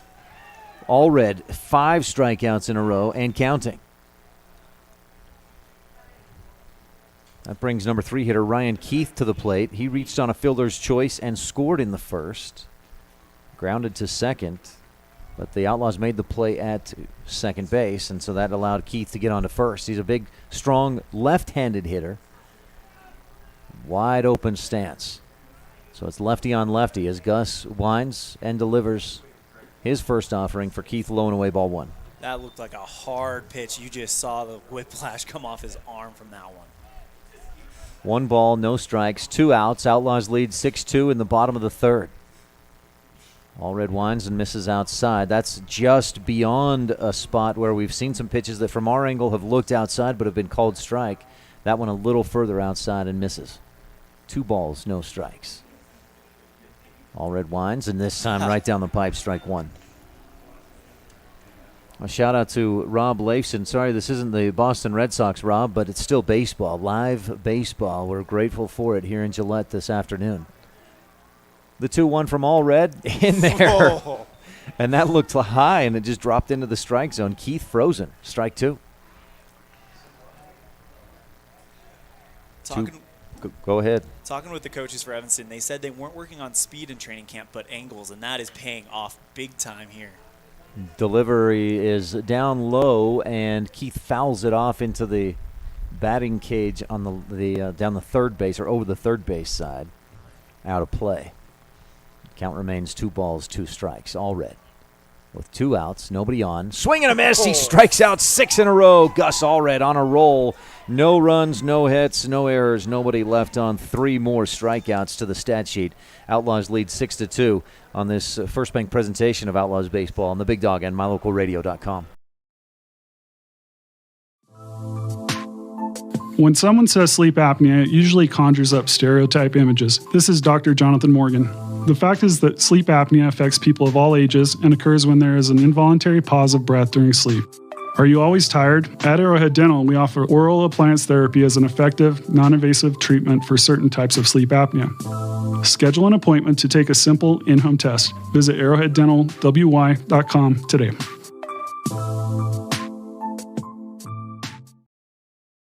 The best place to stay when you're in Casper, Wyoming is the Come On In Hotel and Suites. This beautiful log hotel offers 5 hot tubs, 1 pool, a fitness center, and fabulous indoor atrium. Offering jacuzzi and fireplace suites, the guest rooms are comfortable and relaxing. Plus, every stay includes a delicious extended continental breakfast. Whenever you're in Casper, stay at the best place. Come On In Hotel and Suites. Come on in today. Come On In Hotel and Suites, Casper. Business cards are a powerful and inexpensive way to promote the goods and services you offer. You can design your own cards or have the professionals at West Star Printing design your business cards. Now with same-day and next-day turnaround on all business card printing, you don't have to wait. Get your business cards today. Professional quality, inexpensive prices, and quick turnaround. Visit West Star Printing, 243 7th Street in Evanston, across from the library. West Star Printing, 307-789-5202.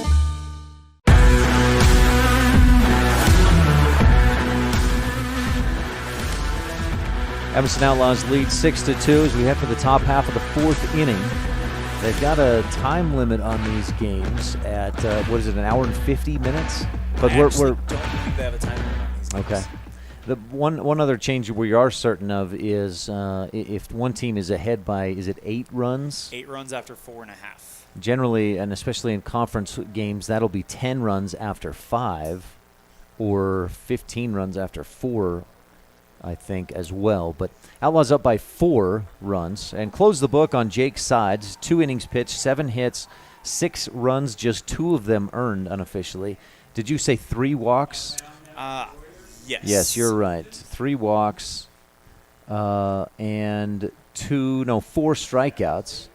He was just a little inconsistent, and especially in that 3rd inning, the Outlaws scored 3 runs, none of them earned, in which sides had, I think, 3 or 4 wild pitches. The new pitcher, number 14, Maddox Houston. Big, strong, right-handed pitcher, and he gets Fisher to swing and miss, strike 1.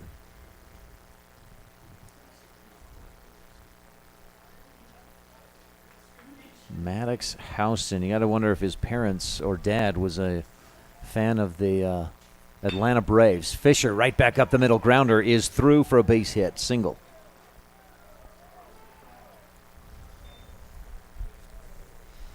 So Fisher sees a new pitcher and says, no problem, I'll hit safely. Fisher with a double and a single plus a walk. He's got 1,000 on-base percentage today. Brings us to Gus Allred. Singled an RBI single in the 1st, struck out looking in the 2nd. Had the bases loaded at that point.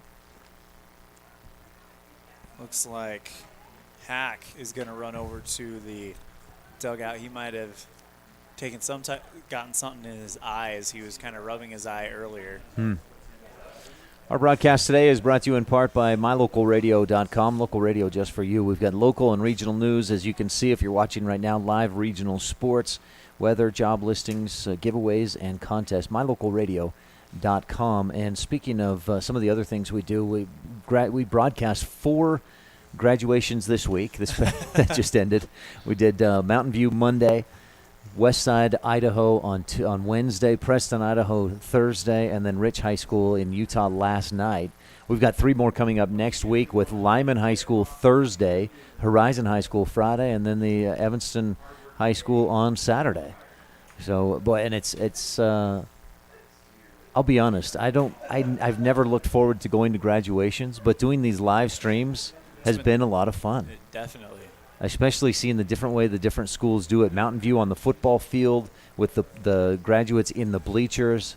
Rich High School, the graduates were in the back of pickup trucks. They did a drive-in on the football field. All right. Gus Allred, line drive, strongly hit into right center field. It drops. Fisher around second.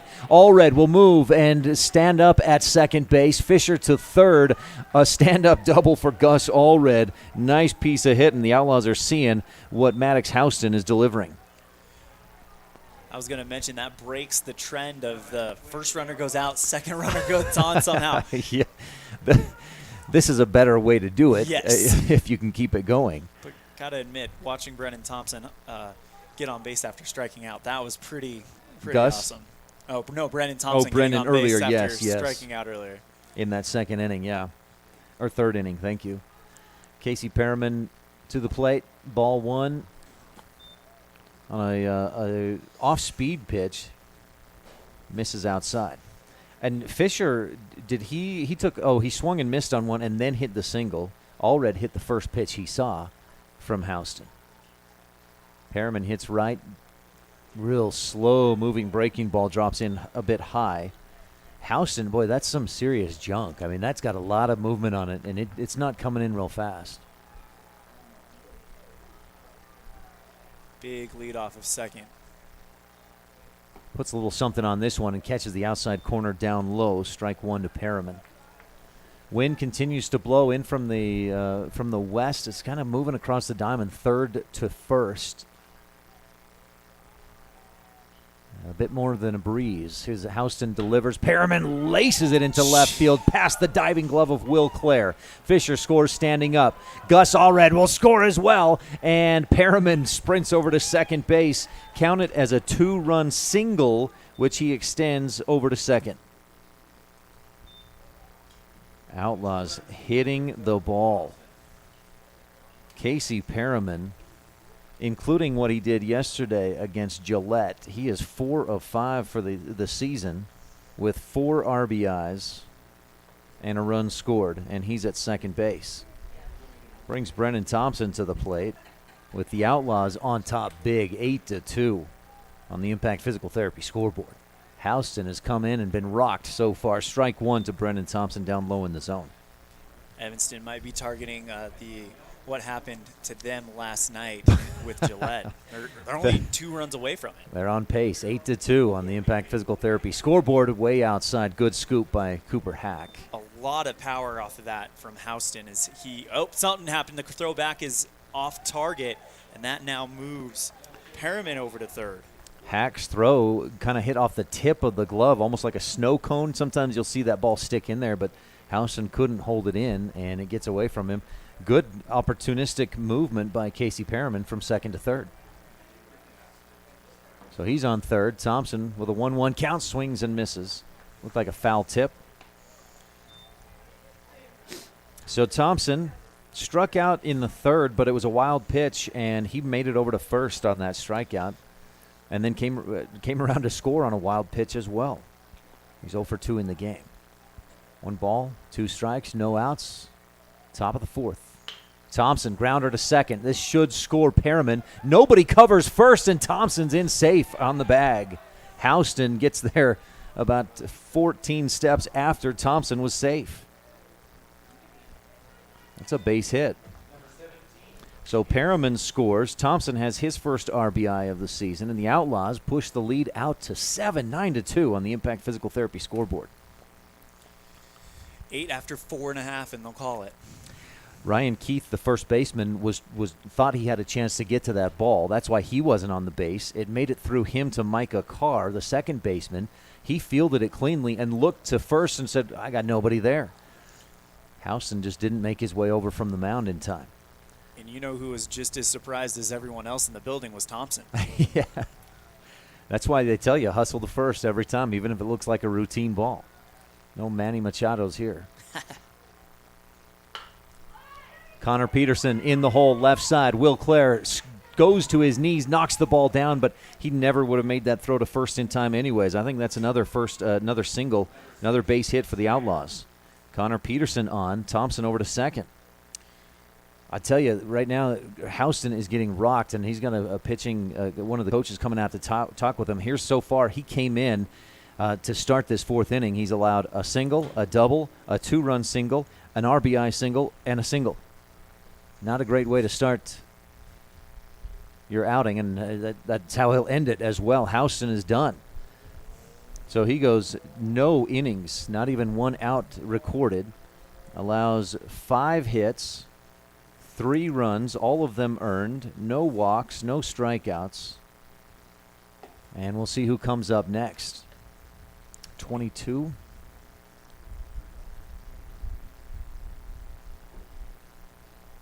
Oh, is that the DH, Erdahl? Yeah, Gabe Erdahl.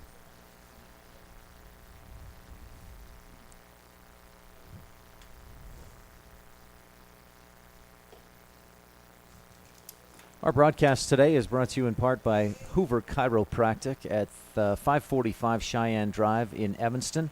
Hoover Chiropractic, so much more than chiropractics. Now, if you need adjusted, the neck, the back, whatever it may be, he's a lot of people call him Dr. Voodoo because he fixes things like you wouldn't believe, and does a lot of other things too. Like if you need blood work, you can get that done through Dr. Hoover.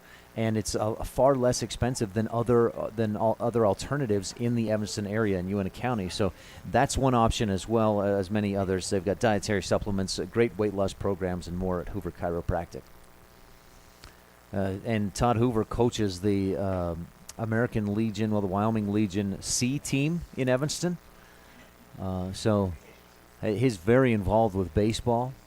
Played on a lot of teams growing up, and I can't remember the exact numbers, but when he was in high school, his team growing up in Iowa won something like 100 games in a row. I mean, they were just an unbelievable club. All right, on the mound, Gabe Erdahl, number 22, right-hander, first team all-hair at this tournament. He's got the locks flowing out the back of the ball cap. Ball inside to Jordan Schneider to lead off. Outlaws have plated 3 runs, have 5 hits in the inning, runners on first and second, and no outs, leading 9-2. And Schneider takes strike one high and inside, right on the corner. One more run, and this one would be over. Is that right, Elan? After 4.5. After 4.5, okay. So that. Oh yeah, so we're just in the fourth. Mid-5. We'd need to get to the next inning. Schneider grounds it down the first base line, sharply hit, but just foul. That'll count for strike 2. Schneider 0 for 0 in this game. He's got 2 plate appearances, both walks, and he's scored twice. 2 runs scored in the game.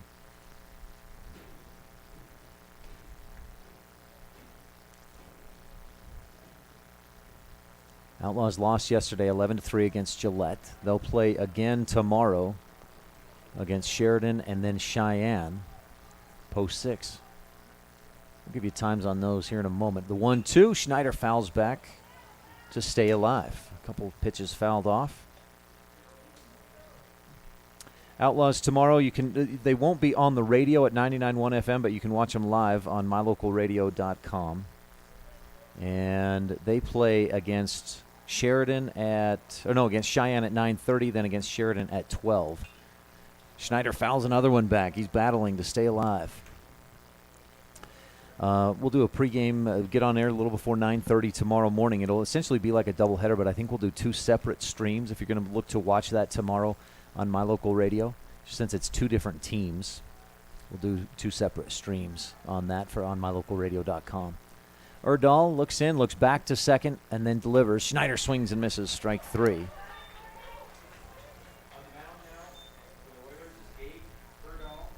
That's the first out of the inning. I should clarify, I just got a note from somebody that Todd Hoover coached the C team last year. He's the head coach for the B team this year. Thanks Steve Baldwin for that information, correcting my misinformation. Thank you.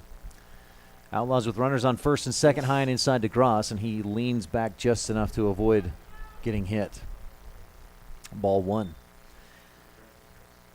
Well, Ryan Fisher singled. Gus Allred doubled. Casey Perriman hit them both in with a single. Then Brendan Thompson singled Perriman home. Connor Peterson singled. And Reed Gross takes strike 1 on the inside corner. Jordan Schneider struck out. The Outlaws have scored 3 runs in the inning, have runners on first and second, and the leadoff hitter at the plate. But Reed Gross 0 for 3 on the day. Struck out twice, reached on an error in the second. Erdal delivers high and inside. Gross again leans away and takes ball 2. I guarantee there's some shouts from the Outlaw dugout saying, "Wear it, wear it."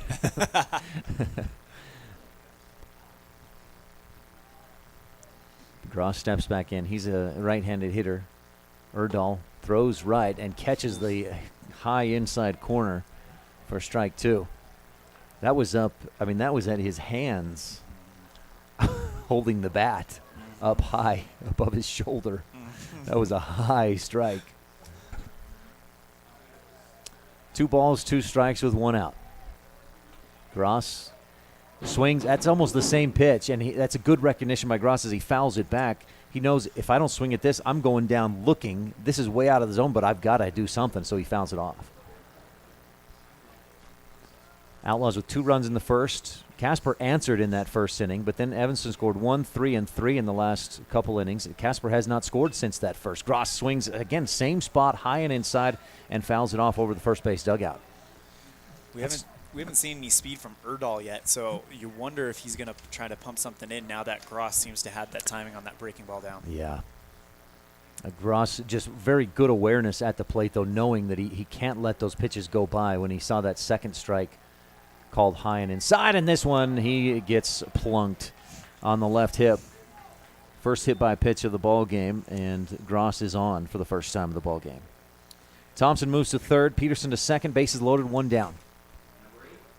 Oh, yes, you're right. Thank you, Elan. Gross reached on an error in the second, so his second time on board the base paths today. To the plate, Clayton Moyles, 2 for 3 in the ball game. Couple of singles, and the sandwich in the middle there was in the second inning. He reached on a fielder's choice, but singled and scored in the first, singled in the third. He's got bases loaded with 1 down.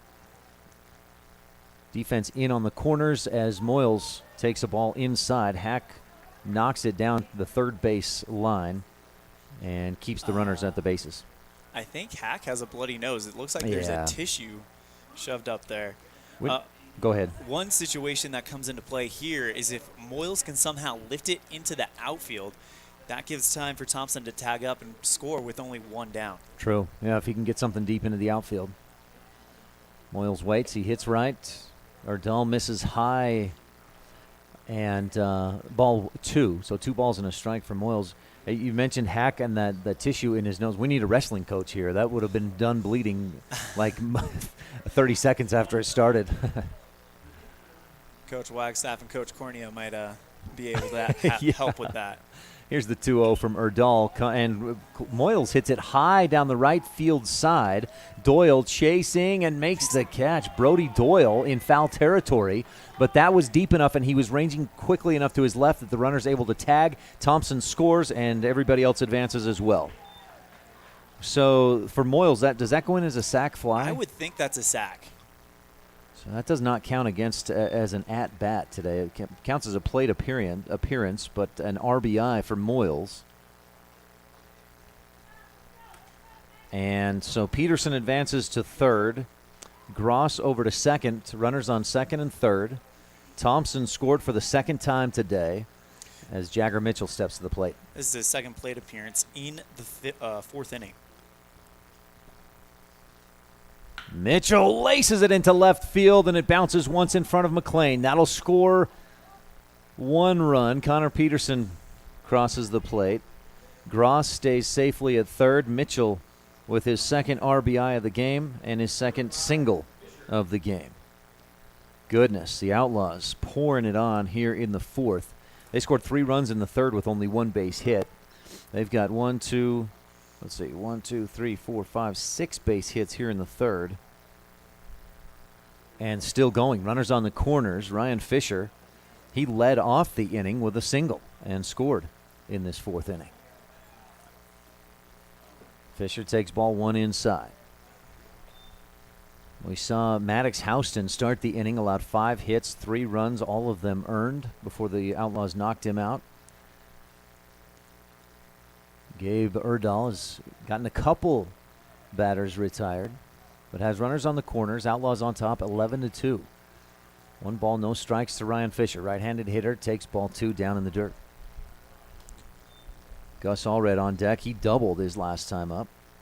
Fisher 2 for 2 today. A double, a single, a walk, 2 runs scored. So the mercy rule would be 8 after 4.5. However, with Casper being the home team, would that mean it would be over after the bottom of the 4th? Because 4.5 would be mid-5. It may be. Casper, yeah, as you said, is the home team in this one. So they would get a chance to match in that bottom of the 5th, or to score some runs in the bottom of the 5th. Is that what you're saying? I really don't know, because if they're saying 4.5, then at I can't imagine. Yeah, you'd have to imagine that Casper would get a chance to answer. Yeah, I can't imagine the home team not getting that last at bat. Erdahl misses low and in to Fisher. He swung and missed on the previous pitch, and Mitchell advanced over to second as it got away from the catcher, Cooper Hack. 3 balls, 1 strike. Line drive to the left side, right into the glove of Connor Browning. Quick reflexes, gets that glove out and makes the catch. If that's about a foot further toward shortstop, that's through for an RBI single. But instead, Fisher retired on the line drive for the Outlaws with a fantastic 4th inning. 5 runs on 6 hits, no errors, 2 runners left on. 11-2, Outlaws lead on a First Bank presentation of Outlaws Baseball on the Big Dog and MyLocalRadio.com. A pass to the Evanston Recreation Center gets you so much more than a weight room. A pass also gives you access to the pool, hot tub, steam rooms, cardio room, cycling studio, shooting range, basketball court, and locker rooms with showers. Passes also let you attend drop-in fitness classes at no additional cost, including Zumba, yoga, cycling, water aerobics, and strength training classes. Live your fit life with a pass to the Evanston Recreation Center. Payment plans available. Stop in today. Do you really think you can get a better deal on a vehicle in the city? Poppycock! Rocky Mountain Yeti is hungry for your business and will beat any bona fide deal on any vehicle, or they'll give it to you as a gift. Now that's legendary. Rocky Mountain Yeti Evanston, home of the 20-year, 200,000-mile legendary warranty, where legendary customer service is not a myth. Hello, this is Dr. McKay Frankham. As a dentist in Evanston for over 20 years now, my mission has always been to provide quality dental care for people of all ages at reasonable prices. I'm a detail-oriented person, and it's important to me to stay current on new dental procedures and protocols that can help my patients have the best experience and have the best results. Over the years, I've also worked to keep my overhead low so that I can pass those savings on to my patients. I believe everyone deserves quality dental care. Please call us today at 307-789-8910.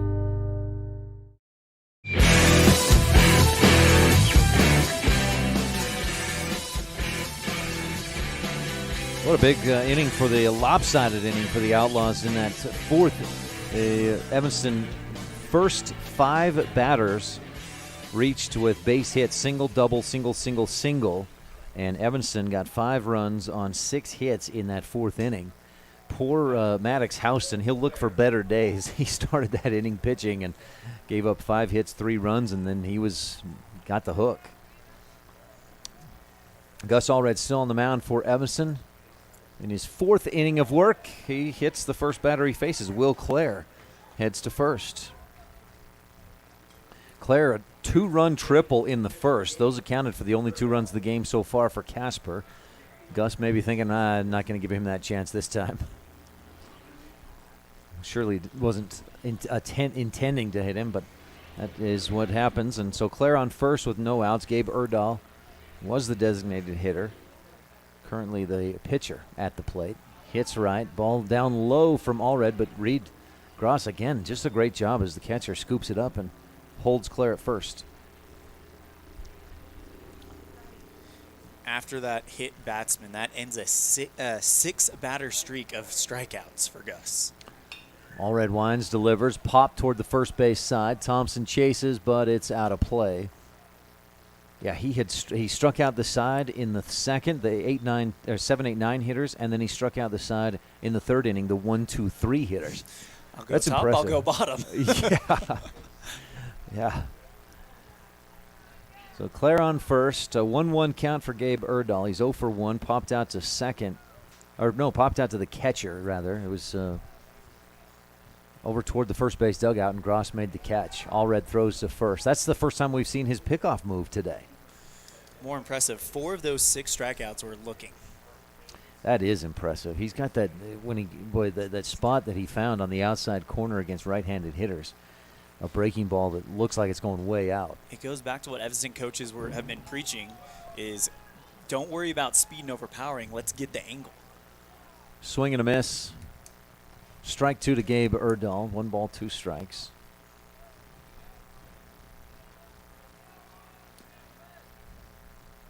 Allred winds. Here's the 1-2 down in the dirt. It gets away from Gross, so Will Clare advances over to second, and the count evens at 2-2. Got Coach Chad Thompson in his first year as the manager, the head manager for the Evanston Outlaws. He's helped the last several years. Todd Hoover coaches the B team, and then Nick Small is the coach for the C team of Outlaws baseball. Swing, foul tip. Gross holds onto it in the mitt, and so Erdahl goes down swinging. That's 7 of the last 8 batters that Gus Allred has faced. He has struck out. Is this a different hitter than Cooper Hack? Yes, it is, number 15.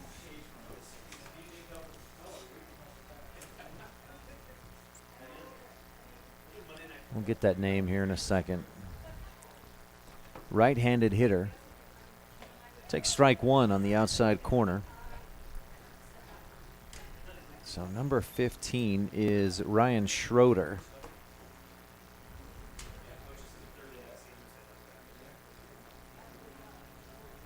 Maybe the Coach Gailey just looking for a spark here, puts Schroeder in there. This is Cooper Hack would have been batting in this spot. Gross throws down to second. Will Clare got way off the bag, but the Outlaws second baseman didn't cover the bag. The pitch was down low, but strike 2 to Schroeder. No balls, 2 strikes, 1 out, runner on second. Outlaws with a big lead, 11-2 on the Impact Physical Therapy scoreboard. And how about that lopsided number on hits? Outlaws with 12, Casper with 2. Schroeder 0 for 1 in the Wednesday 11-0 loss to Cheyenne post 6. Oh, great info. Thanks, Elan. Gus just misses low and away to Schroeder. Cooper Hack was in this batting spot. He flew out to right field in his only at-bat in this game. Schroeder with a ball and 2 strikes and 1 out, man on second base in scoring position. He takes, just inside. That was a breaking ball that broke a little too far. But the angle again, boy. If Schroeder's a left-handed hitter and that's on the outside of the plate, I think that's strike 3. 2 balls, 2 strikes. Allred looks back, delivers, lined into left field, just foul. That hooked a lot more than it from my angle, like it looked like it was going to. Ended up about 15 feet past the foul line.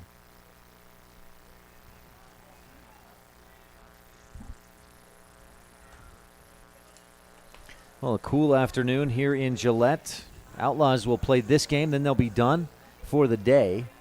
They'll surely hang out and watch some more baseball, maybe go do some other things. But here's the 2-2. Outside, just off the corner. Ball 3 for Schroeder. Allred trying to hit those spots and just misses. Again, Outlaws will get back at it tomorrow morning, 9:30 against Cheyenne. Then straight after that, noon first pitch against Sheridan. We'll have both those games on mylocalradio.com. Here's the full count. The payoff pitch gets away from Gross. That'll allow Will Clare to advance over to third. He rounds third like he's going to head for home, but Gross hustles over and picks it up. That's the first walk since Samson Wagner, the second batter of the game, earned a walk for Casper. Brings us to Gunnar Browning. 0 for 1, struck out looking. He was the first of those 6 in a row that struck out. No action right now in the Outlaws bullpen as Gus has been dealing.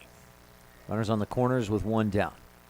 Allred delivers inside and just misses. And you can see a little frustration in his body language. He's trying to hit those spots, and I think he feels like he's hit them a few times and has got balls called instead of strikes. Runners take their leads again at first and third. Allred delivers low.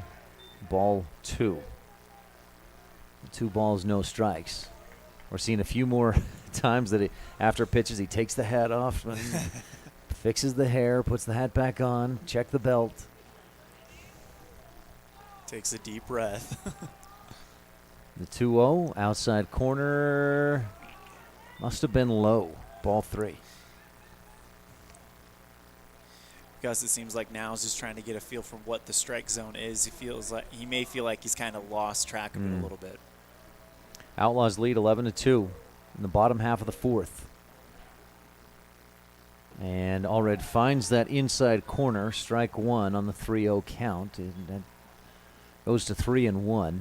Casper, well, Evanston scored 2 in the first. Casper answered and tied it at 2. Evanston took a 3-2 lead in the second and hasn't looked back. 3 more in the third, 5 more in the fourth. 3-1, swing and a miss. Strike 2 outside corner. And that fills the count. Outlaw team exploding right now after that strike's called. A team like that trying to get behind their pitcher.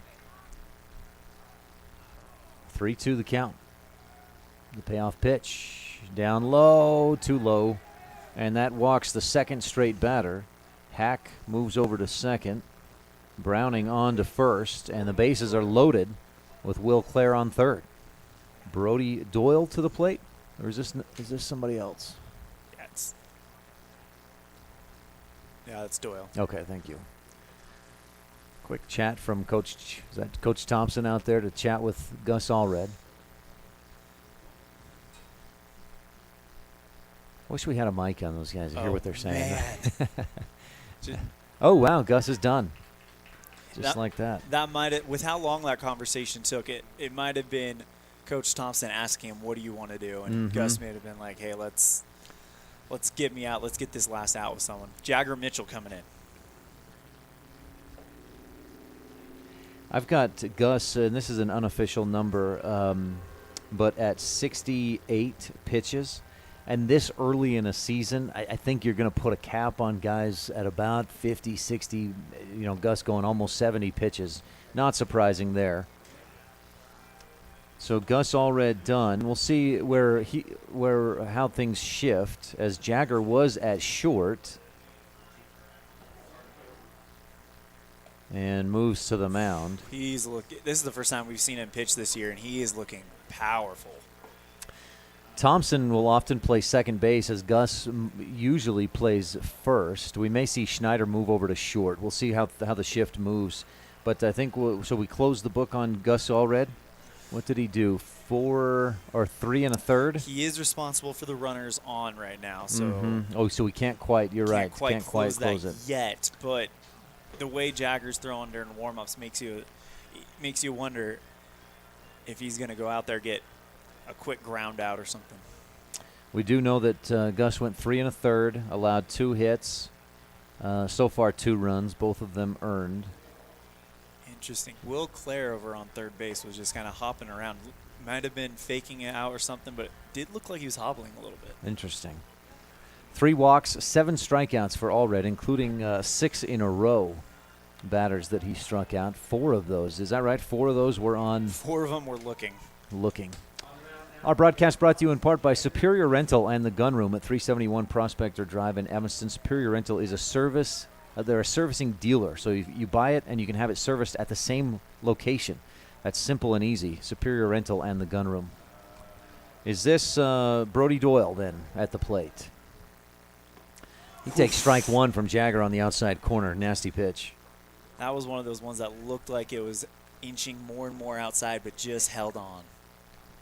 So we do have Schneider at short. Thompson moves to second, and Gus is at first on the outfield or the infield shift. Doyle fouls one to the first base dugout, and Jagger's got him down 0-2.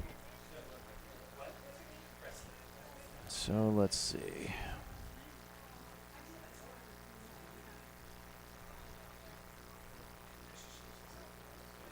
Kind of a circle set there by Jagger. High breaking ball, misses too high, ball one. Doyle struck out swinging in the second. In fact, the next 5 batters, including Doyle, what have they done so far today? Strike out. Here's the 1-2. Swing and a miss. Jagger gets him swinging. Strike 3. And Gus breathes a little sigh of relief. It's only got Gus with 2 runs, both earned. Brings Carter McLean to the plate unless we have a substitution. I don't see McLean was number 13, and I thought I saw, maybe I saw a wrong number. Something's going on. Brody Doyle, that's Doyle saying, wait, was that strike 3? Or something like that. There's some miscommunication. The umpire behind the plate says he's out. He is out. He swung at one. He fouled one off, and then he swung and missed. That's it. That's 3 strikes. So that does bring Carter McLean to the plate. 2 outs, bases loaded, and Jagger Mitchell trying to get out of this jam in the bottom of the 4th inning. Outlaws lead 11-2. Strike 1, outside corner. Mitchell does look like he's put some velocity on his pitching since the last time I saw him pitch in last July. High kick, strong pitch, outside corner and low in the zone. Perfect spot. He's got an arsenal going. We've seen speed and we've seen break from him, and his break is really moving right now. Boy, and he's always been a smart pitcher because he didn't have a ton of velocity in the past, and now if he's got that velocity, he'll be tough to hit. This pitch gets past Gross, and that'll score a run. Will Clare in sliding, safe. His first run scored. That was one that Gross, I think, would be the first to tell you, I should have had that. He maybe got a little bit lazy on just grabbing it. So that Schroeder moves to second, Schroeder to third, rather, Browning to second. And with 2 down, the count 1 ball, 2 strikes to Carter McLean. Right-handed hitter. Jagger, of course, throws right. Lines, delivers, and misses high and in. And that run, tragically, will be charged to Gus. A relief pitcher coming in this situation. He takes some of that pressure off, and he fires, swing and a miss, strike 3 for Carter McLean.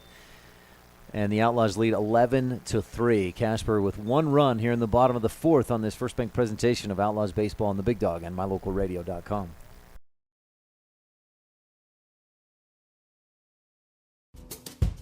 It's human nature to think the grass is always greener on the other side of the fence. That's not always true, especially when it comes to buying vehicles. This is Dennis Lynch, General Manager at Auto Farm Chevrolet. Dealerships pay the same price for new vehicles across America. The fact is, the best deals are right here, in your own backyard. The difference is that our employees are your neighbors, people you can trust. Please visit us first, Auto Farm Chevrolet. We are your community-driven dealer. When someone says sleep apnea, it usually conjures up stereotype images. This is Dr. Jonathan Morgan. The fact is that sleep apnea affects people of all ages and occurs when there is an involuntary pause of breath during sleep. Are you always tired? At Arrowhead Dental, we offer oral appliance therapy as an effective, non-invasive treatment for certain types of sleep apnea. Schedule an appointment to take a simple in-home test. Visit arrowheaddentalwy.com today.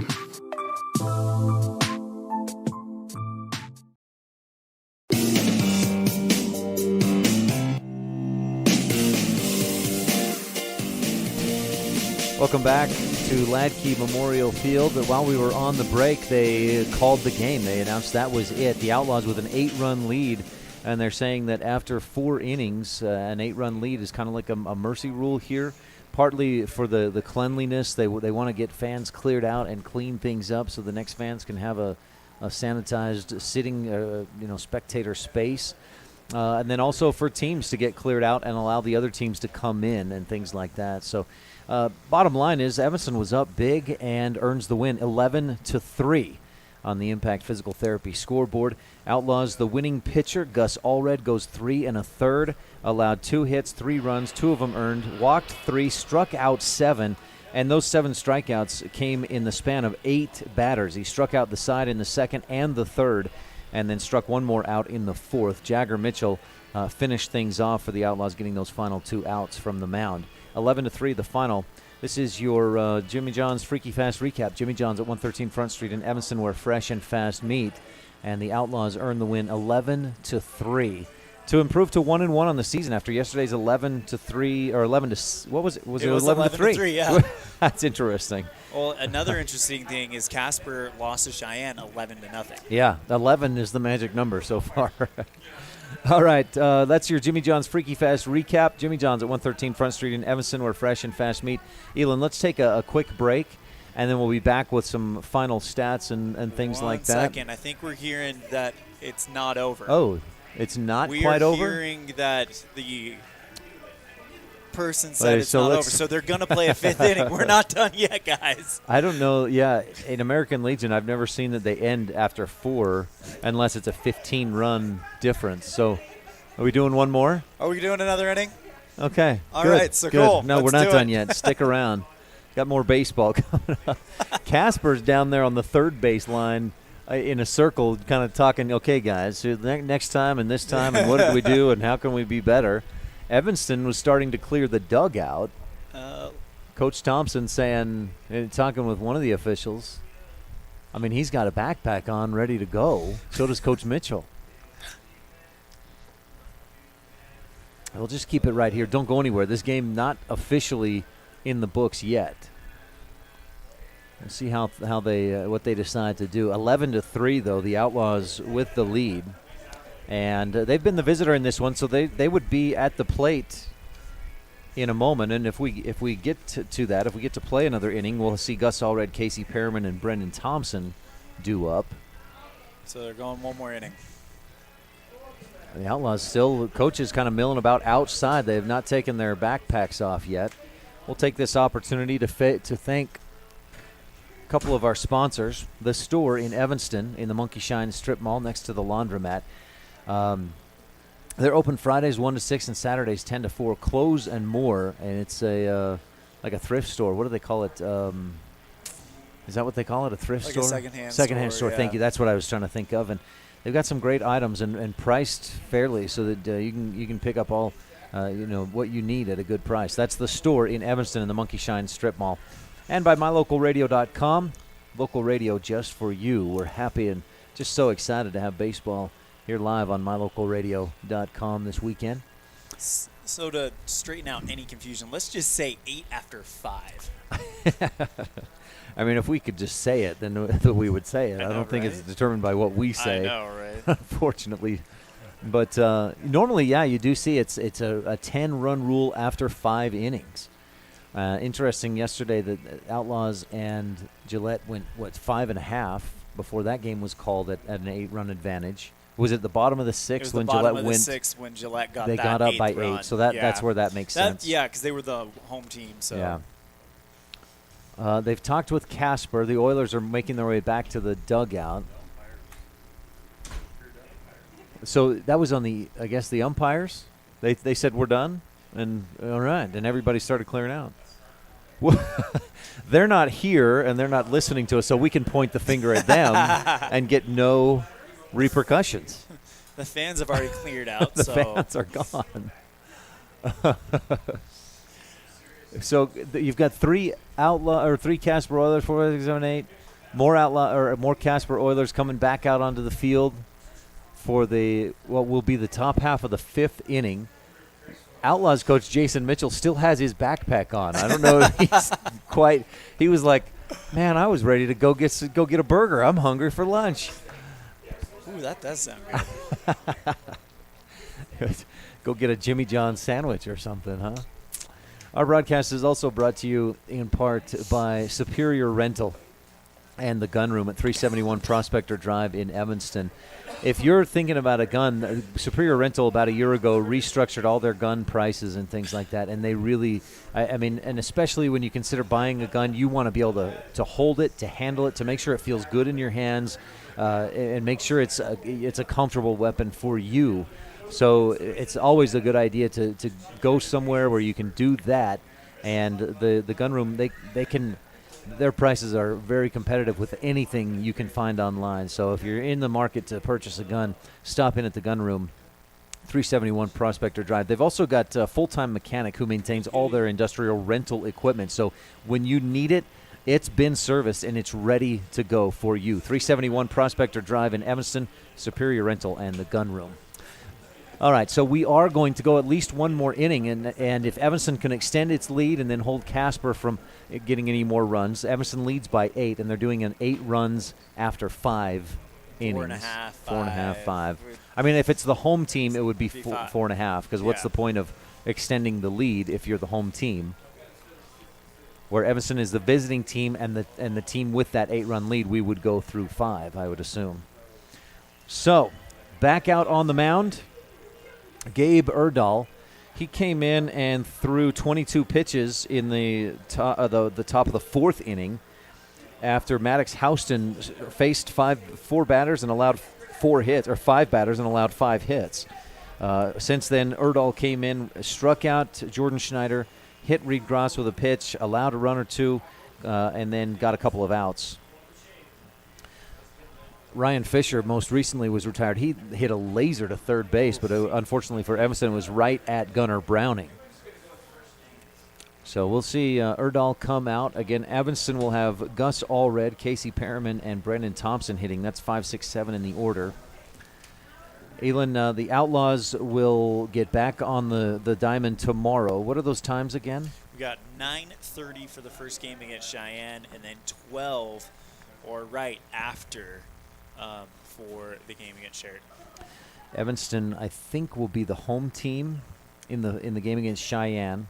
They'll be the visitors against Sheridan. And we'll have both those games, not on the radio, but on mylocalradio.com. You can watch those or listen to them live on mylocalradio.com. And then Monday, so there are 5 teams at this tournament. Monday, the top 4 will play 4 versus 3 in a consolation at 10 a.m., and 2 versus 1 in the championship at 12:30 p.m. So the Outlaws are certainly, with this 11-3 score, if they can keep this up, win this game, they'd be in position to earn a spot to play on Monday, which obviously, boy, the more baseball we can get in this weekend, the better, as far as I'm concerned. Gus Allred to the plate, an RBI single in the first, doubled and scored in the fourth. And takes the first pitch from Erdahl down low and away, ball 1. Outlaws batted 10 guys in that 4th inning and scored 5 runs. And that lopsided number, we'll go get to that in a second. Erdahl delivers, Allred. Sharp ground ball toward the first base side. Keith makes the scoop, steps on the bag himself, and gets the out. Outlaws with 12 hits in the ball game to Casper's 2. Gus Allred in line to get the win for the Evanston Outlaws. Casey Perriman to the plate. Perriman on a tear to start this season, 4 of 5. He's got 2 singles, 2 RBIs, and a run scored in this game. From the right side, takes ball 1 just low.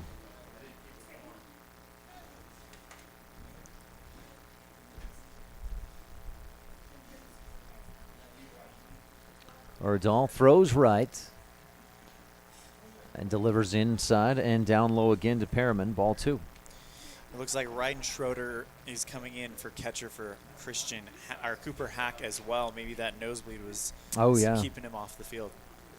Thanks for catching that. Perriman swings off the handle of the bat down to the third base side. Browning scoops, throws, and just gets the throw in time to first base. 2 down. Brendan Thompson with 2 outs steps up to the plate. Brendan, an RBI single in the 4th. Struck out but reached on a wild pitch in the 3rd and then came around to score. So he's scored twice today. He's 1 for 3 in the game. Steps in on the right side. Hit .319 last year. Playing mostly second base for the Outlaws. Strike one outside corner. Good pitch. That one looked like it was going to tail outside and then just kind of whipped back into the middle. He pitched a little yesterday, Elan. Brendan did. He pitched. I don't have that stat in front of me right now, but he pitched, I would want to say, about an inning and a third before that game was called in the 6th. Umpire has a little discussion with Thompson, who just hangs out in the batter's box. Tell you what, every ball player should take a lesson from Thompson today. You always hustle to first no matter what, and it paid off big time for him. Grounder to left, or to third base. Browning takes the high hop. Good adjustment. Scoops it in, throws to first, and Browning does some heavy lifting. Gets 2 of the 3 outs in this fifth inning. For the first time in an inning, the Outlaws did not plate a run in their half of the inning. No runs, no hits, no errors, and nobody left on. 11-3, Outlaws lead, heading for the bottom half of the 5th on a First Bank presentation of Outlaws baseball on the Big Dog and My Local Radio. A pass to the... What do you do when you lose a tooth? Put it under your pillow. Under my pillow. Like a treasure chest so you could put it in. Why do you do that? Because then the tooth fairy comes. For the tooth fairy, so the tooth fairy can come get them. And then what happens? I get money. We may not be the tooth fairy, but we can still take care of your teeth. Bear River Dental in Evanston. Business cards are a powerful and inexpensive way to promote the goods and services you offer. You can design your own cards or have the professionals at Westar Printing design your business cards. Now with same day and next day turnaround on all business card printing, you don't have to wait. Get your business cards today. Professional quality, inexpensive prices, and quick turnaround. Visit Westar Printing, 243 7th Street in Evanston, across from the library. Westar Printing, 307-789-5202. We know that when you think of Plains Tire in Evanston, you always think The Tire Professionals. Quality customer service. They're friendly with great prices. I really like Plains Tire in Evanston. But did you also know that the team at Plains Tire offers oil changes, windshield wiper checks, and free alignment checks? That's right, free alignment checks. We don't want you to quit thinking all those great things when you hear Plains Tire. We just want you to add to the list. Plains Tire, the tire professionals. Stop in today, 157 Bear River Drive.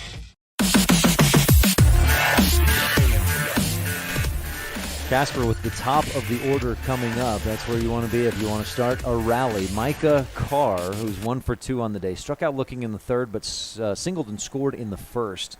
Hit the second pitch he saw into right field for a single. Let's see what he does with this at bat. First pitch he sees, grounder to short. Schneider scoops, throws in time. No, not in time. Big stretch from Gus Allred, but Carr beat the throw. Great hustle from Micah Carr for the single infield. Very close play, but Gus almost did the splits over there to scoop that one up. And Schneider, it was a slow rolling ground ball. He had to go right over near second base to scoop that up. The throw was a bit off to the side, but not in time. So a runner on first with no outs, and a grounder in the hole left side. Another single. Samson Wagner with his first base hit of the game. Puts runners on first and second. Jagger Mitchell on the mound for Evanston. Right now, Evanston on that 8-run threshold. They can't allow another run, or the mercy rule would stay away. We'll go another inning. Except, is there a time limit? Are we to get ready for the next game? No. Okay. Bottom of the 5th inning. Casper scored 1 in the second. Or two in the first, rather. Another in the 4th. They were shut out in the second and the third. To the plate, Ryan Keith. 0 for 2 in the game, but he scored a run in the first after reaching on a fielder's choice. Grounds it down the first base line. Gus picks it up in foul territory.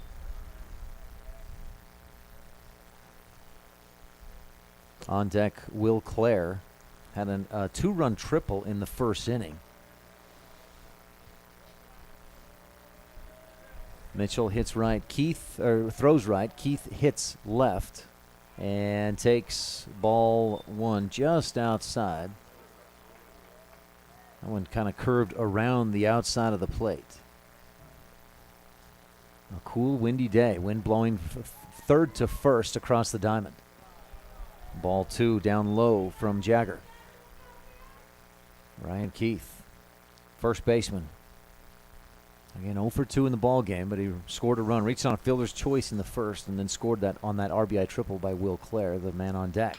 Oh, big high fly ball into right field deep. Keith hits it to the wall. One bounce to the wall. Scooped up by Perriman. He throws it in. Coming around, Carr scores the throw just a bit late. Carr scores standing up. Keith with an RBI double, and he's on second standing up. Wagner moves to third, and we're going to get at least one more inning after this. You got to wonder if Evanston might have been mentally kind of out the door after the stoppage of play. You could kind of see that from the batters. Gus Allred, Casey Perriman, Brendan Thompson that were retired 1, 2, 3 in the top half of this inning. They've got to get refocused here. Jagger winds, delivers, and misses low to Will Clare. Especially with a hitter like Will Clare, the cleanup man. He's reached base safely twice. Again, that 2-run triple in the first. He was hit by a pitch on the first pitch he saw in the fourth. Ball gets away from Gross, but he knocks it down the first base line, keeps it close enough, runners don't advance. First base is open, but we've got no outs. So some strategy playing in here. Do you pitch around Will Clare to the point where you walk him to first and load the bases, but with no outs? 2 balls, no strikes, high, and looks like Jagger playing very cautious against Clare. 3 balls, no strikes. Runners on second and third. Wind whipping up just a little bit as Mitchell delivers the 3-0 and gets it in there for strike 1. Clare thought about pulling the bat off the shoulder on that 3-0. 11-4, Outlaws lead. Bottom half of the fifth, the home half. Clare, high fly ball, right center field. Perriman going back to the wall, and it's over his head. One hop to the wall. Perriman picks it up. 1 run scores. Another coming in will score, and Clare with his second triple of the day. This one a 3-run triple that just about clears the bases. Clare has 5 RBIs in the ball game, and Casper makes it a 5-run ball game, 11-6. Boy, that one a little more wind, and it's gone. It was a short hop to the fence. Sampson scored from second. Ryan scored from, or Sampson rather, from third. Ryan from second. And I said 3-run triple, 2-run triple. Thank you. Just caught that on myself. A 2-run triple there. So that's the second 2-run triple of the game for Will Clare. He's got 4 RBIs. And that was a quick hook for Jagger Mitchell. Clayton Moyles will come up to the mound for Evanston. And this pitching change is brought to you by Hoover Chiropractic. Dr. Todd Hoover, Doctor of Chiropractics, at 545 Cheyenne Drive in Evanston, 307-789-0043. That's 307-789-0043 for all your chiropractic work. If you need, they've got lots of other. They can get rid of your allergies. So if you suffer from from seasonal allergies, give Hoover Chiropractic a call and ask how they can help you. 789-0043. Jagger moving back to shortstop, it looks like. And so will Schneider move to third and then Jagger at short? I believe so. Okay. Have you got the numbers on Jagger? Got Jagger? 2. Let's see. He got 2. He went 2. 2/3 of an inning? 2/3 of an inning with 2 strikeouts. Allowed 1, 2, 3, 4 hits and 3 runs scored. All of them earned. Okay. And he'd still be on the hook for Will Clare at third? He is, yes. All right. Man, Jagger started off so well to finish out that fourth inning, those last 2 outs in the fourth, but struggled to start this fifth. And I think it's what you said, the mental, man, this game's over. We just won. They were headed out the door. Well, I mean, Coach Mitchell had his backpack on until about 5 minutes till the Outlaws came up. Mitchell's just threw 21 pitches by my count. Moyles, a left-handed hurler, built fairly similar to Gus Allred. Misses ball 1 to Gabe Erdahl. Runner on third. Moyles ready to work quick. Wines delivers, whips it across the plate. Strike 1.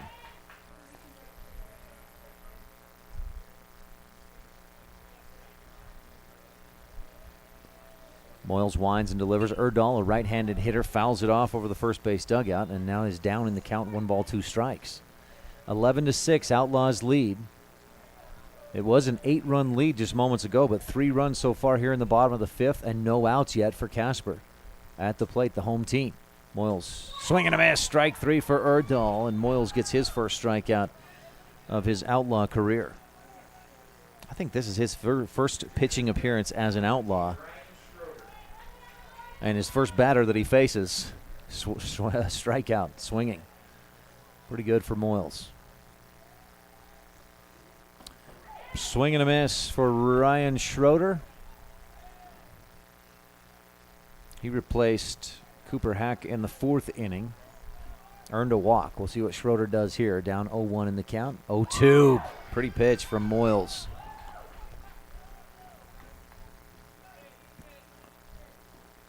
Trying to take away the sacrifice option if they can get a strikeout here. 1 down with a runner on third. Moyles winds and delivers, and he's got kind of an interesting lean on that delivery. He kind of leans toward third base as he fires that pitch in. 1 ball, 2 strikes, 1 out, and a man on third.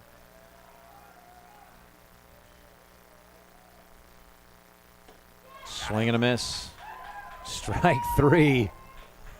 Down goes Schroeder. Strikeout for Clayton Moyles. Gunnar Browning to the plate, the third baseman. 0 for 1 so far. Struck out looking in the 2nd, walked in the 4th. And he'll get a free base here in the 5th. Gets plunked. Hit by the pitch. Browning to first. Will Clare on third. A 2-run double for Clare earlier in the inning. Two-run triple, excuse me. Ryan Keith with an RBI double in the inning as well.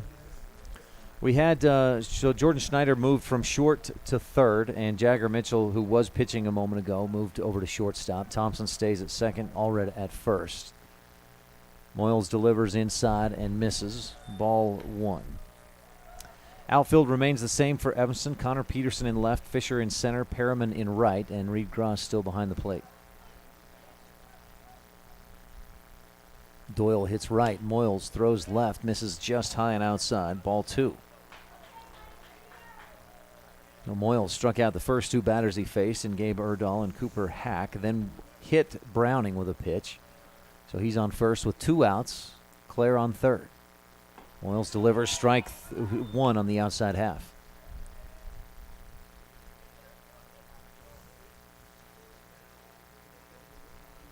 Evanston leads 11-6 on the Impact Physical Therapy scoreboard. Moyles delivers outside corner, paints it, strike 2. Evanston starting to get back into this one mentally. I mean, could you imagine thinking you had a win, again, a mercy rule win, and then all of a sudden you have to get back out there and try to get back in it? Nice swing pitch. And a miss, strike 3. So Moyles, in his first ever appearance at AA Legion baseball, strikeout, hits a man on a pitch, and then strikeout. Pretty good debut for Moyles. Outlaws lead 11-6 as we head for the top of the 6th inning on this First Bank presentation of Evanston baseball on the Big Dog and My Local Radio. What do you do when you lose a tooth? Put it under your pillow. Under my pillow. Like a treasure chest so you could put it in. Why do you do that? Because then the tooth fairy comes. for the Tooth Fairy so the Tooth Fairy can come get them. And then what happens? I get money. We may not be the Tooth Fairy, but we can still take care of your teeth. Bear River Dental in Evanston. Business cards are a powerful and inexpensive way to promote the goods and services you offer. You can design your own cards or have the professionals at Westar Printing design your business cards. Now with same day and next day turnaround on all business card printing, you don't have to wait. Get your business cards today. Professional quality, inexpensive prices, and quick turnaround. Visit Westar Printing, 243 7th Street in Evanston, across from the library. Westar Printing, 307-789-5202. We know that when you think of Plains Tire in Evanston, you always think The Tire Professionals. Quality customer service. They're friendly with great prices. I really like Plains Tire in Evanston. But did you also know that the team at Plains Tire offers oil changes, windshield wiper checks, and free alignment checks? That's right, free alignment checks. We don't want you to quit thinking all those great things when you hear Plains Tire. We just want you to add to the list. Plains Tire, the tire professionals. Stop in today, 157 Bear River Drive. Why you wear a helmet. And we just saw why you wear a helmet when you're the batter. Connor Peterson at the plate, a pitch high and inside from Gabe Erdahl. And Peterson, I mean, to Erdal's credit, Peterson ducked into it to try and get away from it. But, boy, that knocked him on the helmet. That can actually be a really scary situation. Peterson runs down to first base, and it looks like he's just fine. Brings Jordan Schneider to the plate. Jordan swings on the first pitch. High chopper towards short. Claire charges, scoops, throws to first, gets Schneider there. Peterson advances to second on the fielder's choice. That was a good play by Claire. He had to charge in. I mean, he was in the hole there at short. He came in a good 20, 25 yards to get to that, to where he finally made that throw. Takes us back to the top of the lineup, and Reed Gross, for the fifth time today, he steps into the batter's box. 0 for 3 in the game. Chopper down the third base side into the Casper dugout. Gross struck out swinging in the first and third, reached on an error in the second, and was hit by a pitch in the fourth. Man in scoring position. Outlaws lead 11-6 on the Impact Physical Therapy scoreboard. Connor Peterson, hit by the first pitch of the inning, is on second. Gross awaits inside, strike 2. That was just right on the inside corner. I don't know if Gross just didn't figure it was close enough or didn't want to mess with it anyway, but he just kind of watched it go by. Didn't even think about swinging. Now he's down 0-2. Back up the middle. Erdahl just couldn't quite stab at it. And rounding third base, heading for home, Peterson in safe, standing up. Reed Gross with an RBI single. Just hit that right back up the middle. And that is his first hit of the season. Way to start your year at the plate. Good way to get, and especially in this situation, that's an insurance run that makes Clayton Moyles feel a little bit more comfortable about coming back into pitch in the bottom of the sixth. If they can get 2 more, then they're back where they want to be. Gross on first takes a good lead. He's a smart and fast base runner. Has to dive back in. Moyles takes strike 1, and the quick whip throw down to first by Schroeder. Going back to that single by Gross, Erdahl almost had that one. It just slipped under his glove after the hop. Erdahl's delivery. Moyles fouls it down off his foot, and he's down 0-2 in the count. That's where Gross was when he singled back up the middle a moment ago. Outlaws, 2 runs in the first. Casper answered, but then Evanston put up 9 straight between the second, third, and fourth innings. Gross headed for second, and he's in easily. No throw from Schroeder. That pitch was inside, down low, and Schroeder had a little trouble getting it into his mitt. So Gross with the steal to second base. Moyles takes ball 1, a ball and 2 strikes. With 1 out, that really puts the pressure now on Erdahl, because now he's got to keep an eye on the runner behind him. Erdahl delivers. Moyles chopper up over the middle, up above Erdahl. A funny hop to Carr, who can't make the throw in time, and it's an infield single for Clayton Moyles. His third single of the game. Moyles singled in the first, singled in the third, sack fly in the fourth, and singles in the sixth. And that took a good enough hop that it just got over Erdahl, but then it was a slow enough hit that there was no time for Carr to make the play at second. So Gross over to third, Moyles on first, Outlaws with runners on the corners, and Jagger Mitchell at the plate. 2 RBI singles already in this game. Mitchell hits right and hits it right down the third base line. Just foul by inches. That might even score 2 if it stays fair. And that's what Evanston would need to get back to where they were. Back to that 8-run lead. Currently up by 6. Look at that, 14 hits, 12 runs for Evanston. That's some good efficiency. You like to see those numbers close. And, in fact, early on, Evanston had stranded 5 runs in those first 2 innings, but they've done a better job since then to get those runners around.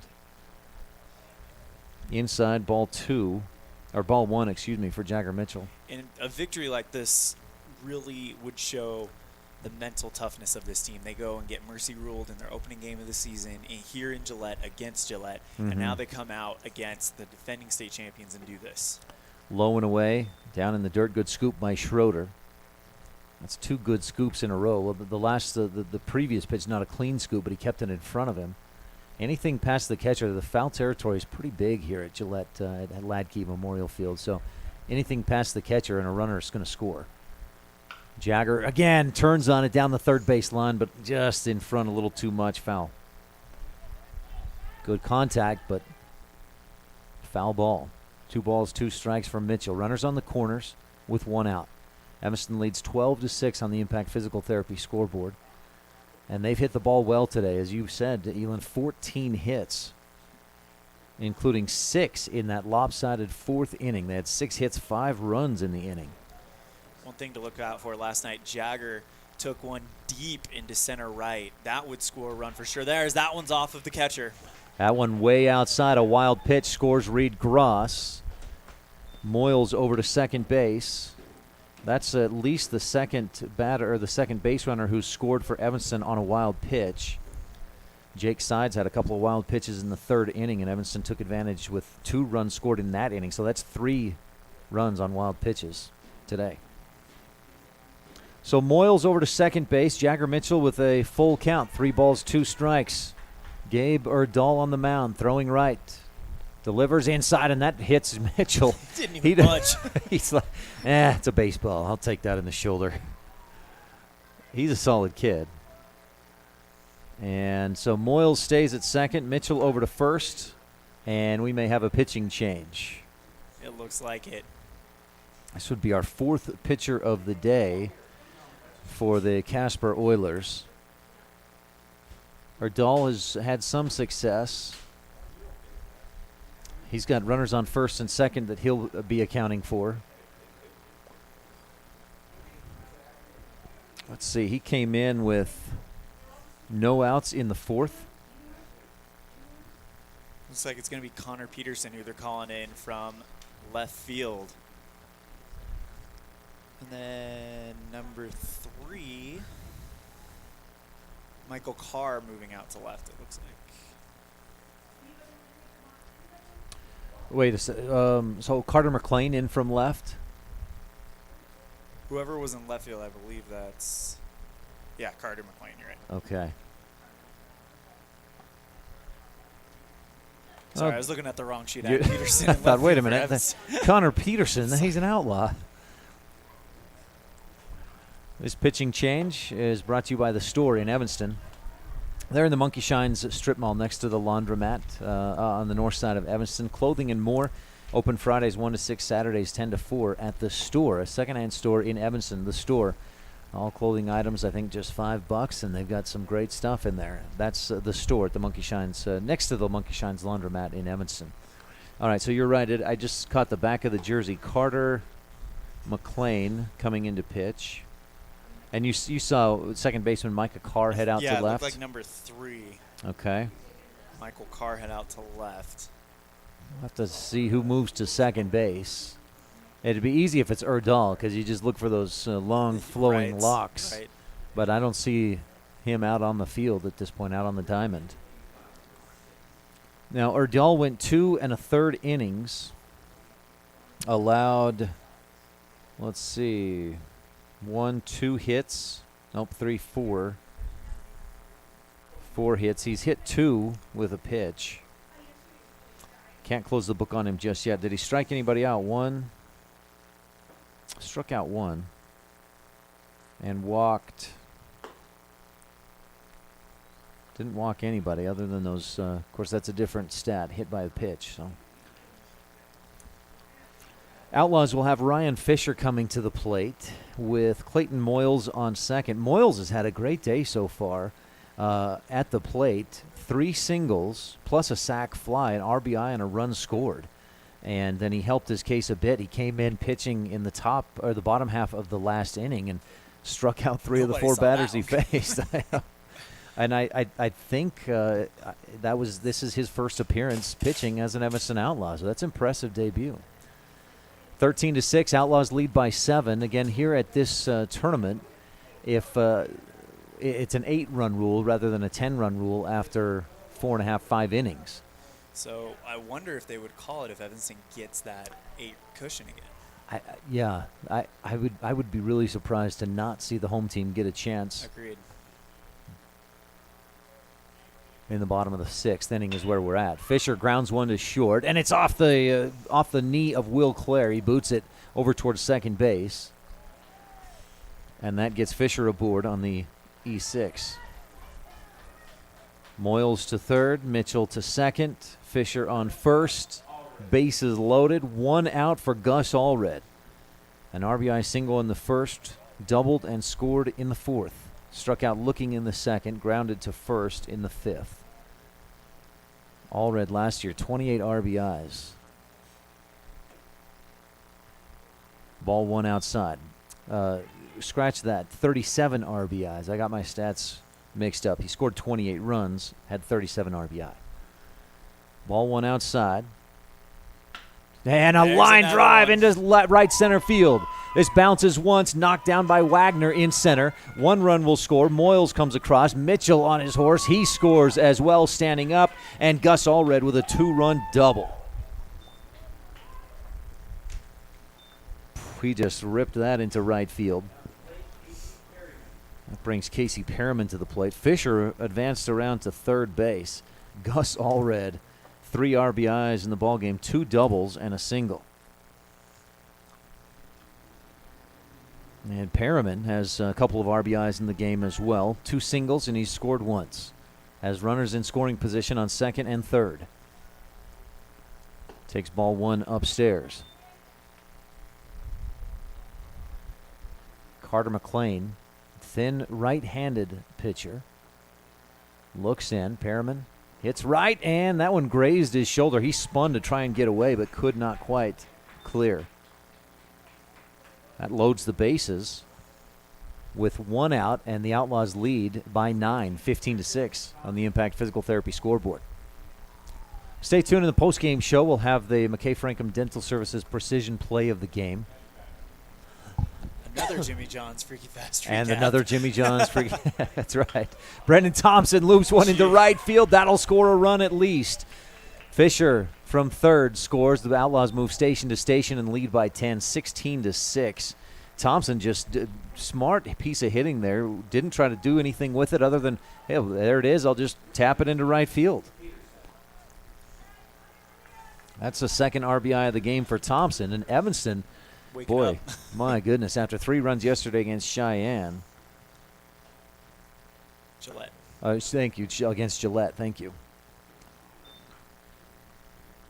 And that, so we have Connor Peterson at the plate now. He led off this inning, getting hit by a pitch. Sharp grounded to third, throw into home. They get the lead runner, throw it on to first, not in time. So Peterson safe at first on the fielder's choice. Gus Allred thrown out at home. Perriman advances to third. Thompson over to second, and Peterson on first. And Jordan Snyder steps into the batter's box. Toes right near that line. He hugs the plate. McLean winds and misses high and outside. Schneider 0 for 2. Walked twice in each of the second and third innings and scored in both of those innings. Struck out swinging in the fourth, grounded to short in the sixth. Swings and pops one high into shallow right field. Brody Doyle going back. It drifts with the wind and drops in the corner. Perriman scores. Thompson scores. And Schneider stops at second with a 2-run RBI double. And the Outlaws pouring in the runs here in the sixth inning. I'm going to have to adjust this stat sheet. This is the 10th or 11th batter, no, 12th batter of the inning for the Outlaws. Runners on second and third with 2 outs, and Reed Gross back at the plate, takes ball 1 up high.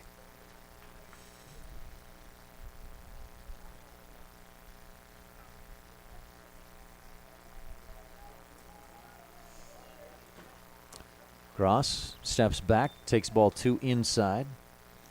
Peterson over at third, Schneider at second after that 2-run double for Jordan Schneider. Extra base hits coming big here in this last few innings. Gross takes ball 3 high and inside. Reed Gross got the scoring started with an RBI single earlier in this inning. That scored Brendan Thompson, that scored Connor Peterson earlier. McLean winds, delivers. Gross taking all the way. Ball 4, heads for first and reloads the bases. Peterson at third, Schneider at second, Gross at first, and Clayton Moyles, who has 3 singles on the day, 2 runs scored, 1 RBI, steps into the box. 18-6, Outlaws up by 12 in the top of the 6th inning. Moyles high and way upside. He ducks down and avoids getting plunked in the head. Definitely a strong comeback from the performance we saw last night. Last night it was a lot of, hey, we got runners on first and second. We got 2 down, but they just couldn't get that last hit, that last out. Tonight they're doing exactly that. And we saw Outlaws go down 1-2-3 in the 5th inning as they had thought they won. Remember the game, the umpire said, well, this one's over, so everybody started to leave. In fact, all the fans had left. And then they said, no, wait, we're not done. Swing and a foul ball by Clayton Moyles back up over the backstop. So Evanston had their backpacks on. They were ready to go. They got back in the dugout, came out, and kind of mentally took them a bit to wake up. But, boy, they've come back in a big way here in the 6th. Moyles, chopper to second. Bases were loaded, so an easy play, a throw to first. No, not in time. It was in time, but the throw dropped. It was wide toward the outfield side of the bag, and Keith couldn't hold on to it. That is the 5th error, for Casper today. The first of the inning, isn't it? But the 4th in the game? Yeah, 4th in the game. Or fifth in the game. So 2nd of the inning. So that scores another run for the Evanston Outlaws and brings Jagger Mitchell to the plate. Peterson scored from third. Mitchell takes ball 1. Schneider over to third. Gross at second, and Moyles at first. Strike 1 to Mitchell. Outside half of the plate. Jagger hit by a pitch, scored earlier in the inning. Has a pair of RBI singles in the game as well. One in the 2nd, one in the 4th. McLean delivers inside. Mitchell turns for a second one. He just about got hit by that pitch, and then it caught the corner for strike 2. A ball and 2 strikes, bases loaded. Mitchell swings, line drive left field, down the line, and just foul by 6 or 8 inches. That's a 2 or 3 run double if it drops in 6 inches the other way.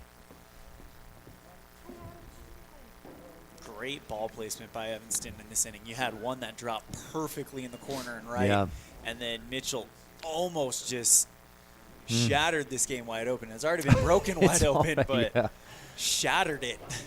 Outlaws with a couple of very lopsided innings. 5 runs in the 4th, 8 runs here in the 6th. Goodness.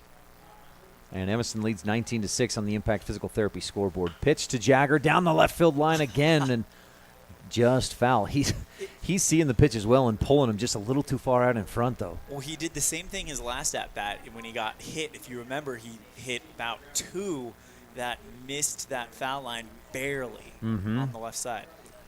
McLean going inside a bit on him, and he's more than happy to just turn on it. Of course, his last at-bat, it was Erdahl. This time it's McLean on the mound for Casper. 19-6, Evanston leads by 13 runs. Jagger chops one, again foul down the third base line. I think it's safe to say that Jagger's got the timing down right now. They need to change speed. They need to change eye level. They need to do something. Otherwise, Jagger's just going to foul them off till kingdom come. Yeah. McLean winds and delivers and misses down low. Schroeder, nice job to keep that in front. Again, the way this ballpark is configured, there's a big, foul territory is big. And picture Green River, if you're familiar with Stratton Myers Park in Green River. Foul territory is that large. So a ball gets by the catcher, and you're going to score a run, at least one. Speaking of Green River, how good was the news that we got that they are going to be bringing a team this year? 2-2 pitch. Mitchell down the third base line, foul again. Yeah, great news to hear that from Green River. Yeah, Evanston has that rivalry, and usually, it's funny that usually by the end of May, you're going, okay, let's play somebody else. Because they've played Green River 8 or 10 times in that month. This year, they weren't going to have that opportunity, it looked like, but maybe they will. And that, geographically, that's the closest team for Evanston and for Green River. Well, not for Green River because they can go to Rock Springs, but Jagger takes ball 3 up high, and ball 2, it is ball 3.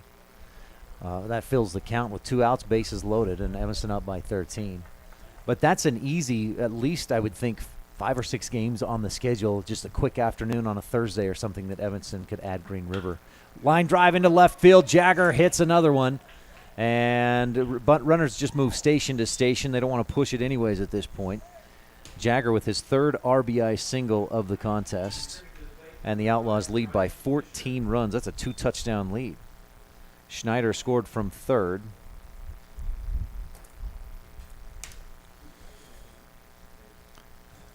Gross over to third base. Clayton Moyles to second. Jagger on first. And Ryan Fisher to the plate. Fisher has yet to earn an RBI or bat a run in today. We'll see if he wants to change that. Swing and a miss. He wanted to change that in a big way with that cut. Fisher, 15th batter in this inning for Evanston. And when you get a lot of batters like that, you're going to score a lot of runs. They've got 9 runs. Fisher takes strike 2 inside corner. Ryan, a double and scored in the first, a single and scored in the fourth, reached on an error and scored earlier in this inning. Because of how difficult it is to come back into that mentality, we were wondering if they were going to just kind of make it home as Fisher strikes out. But it seems like they've saved the best for what could be the last, the real last. Well, I'm not even going to try. No. 9 runs on a ton of hits in that inning.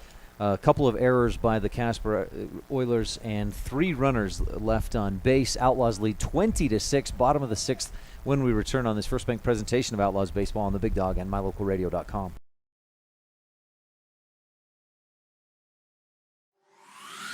Crafting is really fun. Sometimes a tutorial helps get the project finished just right. TheLittlestWoodShop.com offers tutorials on Facebook to teach you new techniques and fun ideas for crafting. Follow us on Facebook so you're notified each time we post a new tutorial. Plus, get all your supplies for each project at TheLittlestWoodShop.com. We sell individual project supplies, kits for group projects, and we sell bulk wholesale crafting supplies. Visit TheLittlestWoodShop.com today. A pass to the Evanston Rec Center gives you access to 3 amazing weight rooms. As a serious weightlifter, you can accomplish all your goals of bulking and maximizing with our complete lines of Precor, Hoist, and Troy free weight equipment. If your weightlifting is more focused on firming, toning, core, and muscle strength, then you'll enjoy the Cybex equipment weight room. Don't wait another minute to reach your weight training goals. Live your fit life with a pass to the Evanston Rec Center. Stop in today, 275 Saddle Ridge Road.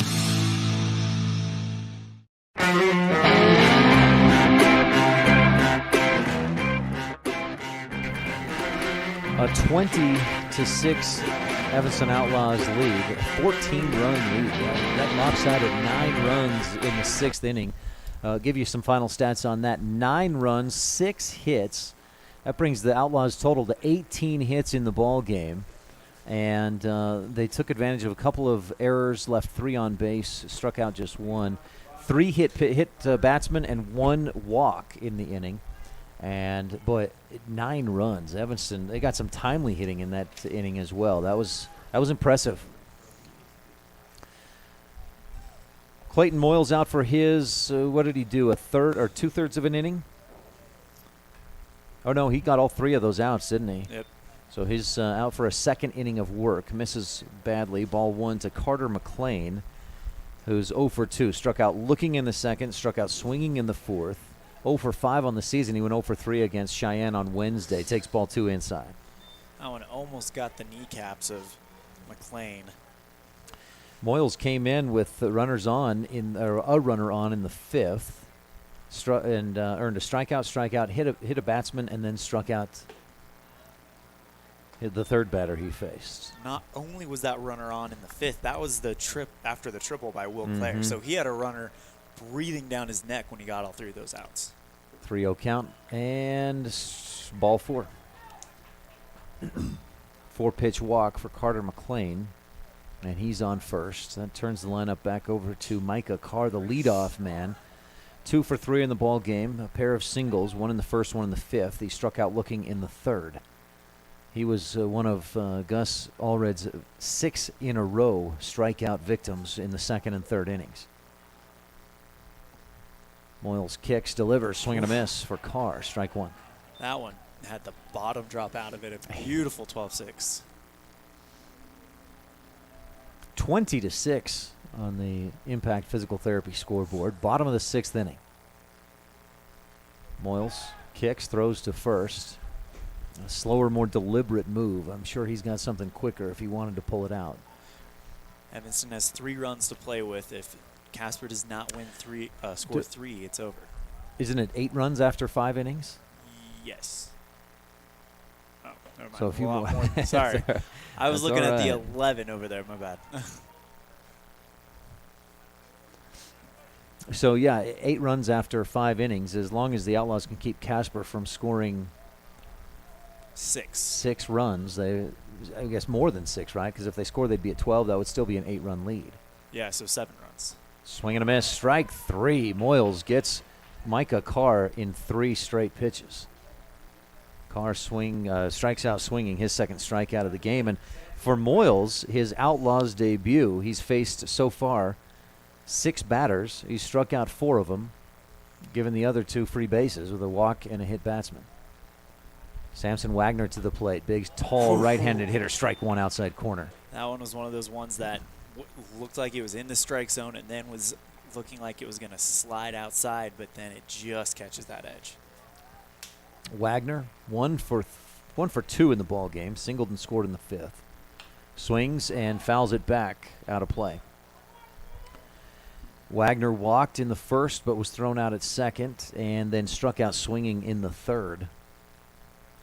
Gus Allred in line for the win in this game. He struck out 7, including 6 in a row in the 2nd and 3rd innings. 0-2 pitch from Moyles. Outside, swing and a miss. Took a little something off that. And he gets Samson Wagner in 3 straight pitches. How about Clayton Moyles? Might be the breakout performance of the weekend. I know. I've been thinking all along, Gus Allred gets the McKay Frankham Dental Services precision play of the game for 6 strikeouts in a row. Moyles plunks Ryan Keith on the backside. Moyles also 3 for 5 at the plate today. That's going to be a tough choice here. Because the way you put it in context, too, and the fact that this is the first time that Clayton Moyles has pitched in the Double-A baseball, Wyoming. I'm impressed. I'm very impressed. Of course, he had a few mistakes here and there. He hit Browning with a pitch. He walked Carter McLean in 4 straight, and then he hits Ryan Keith with a pitch. So we got runners on 1st and 2nd with 2 outs and Will Clare to the plate. This is a guy you don't want to have to face. Clare with 2 triples, 4 RBIs, and a run scored. And he takes strike one right down the pipe.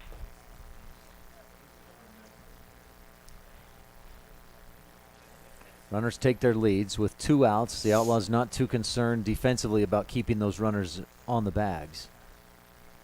Moyles winds and misses outside. Ball 1 to Will Clare. Clare has some power. We've seen him hit the wall twice, a triple in the first, a triple in the 5th. He's got 4 RBIs. Open stance from the right side batter's box, and Moyles misses down and in. Ball 2. 2 balls, 1 strike. 2 outs. Even if these two runners that are on base, even if they score, the Outlaws have a big lead, 20-6 on the Impact Physical Therapy scoreboard. 9 runs in that 6th inning for Evanston. This was a close game for the first couple innings. Outlaws scored the first 2, then Casper scored 2. Outlaws took a lead in the 2nd and have never looked back. Casper couldn't keep pace in the 2nd, 3rd, and 4th innings. Swing and a miss. Strike 2 for Will Clare as Moyles just blew it past him. And I think Clare could catch up to that if he was watching for it, but he was not watching for that fastball. This could be our final pitch if the 2-2 with 2 outs. Bottom of the 6th and inside misses ball 3, so we'll get at least one more. Full count. Outlaws will play again tomorrow, bright and early, first thing 9:30 a.m. against Cheyenne and then against Sheridan at noon. We'll have both of those games on My Local Radio. They will not be on the radio tomorrow, but will be online. High and outside, walks Will Clare. So Moyles, who has faced 4, 8, 9 batters, has struck out 5 and given free bases to the other 4. Buckle down here with the bases loaded. Gabe Erdahl, no, this is not Gabe. This is 31.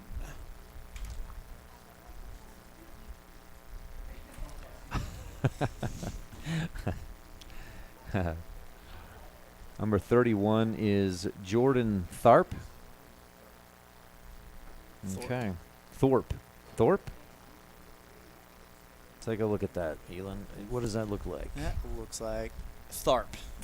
Yeah, I do remember him saying that. That's why I drew that A in there. Gotcha.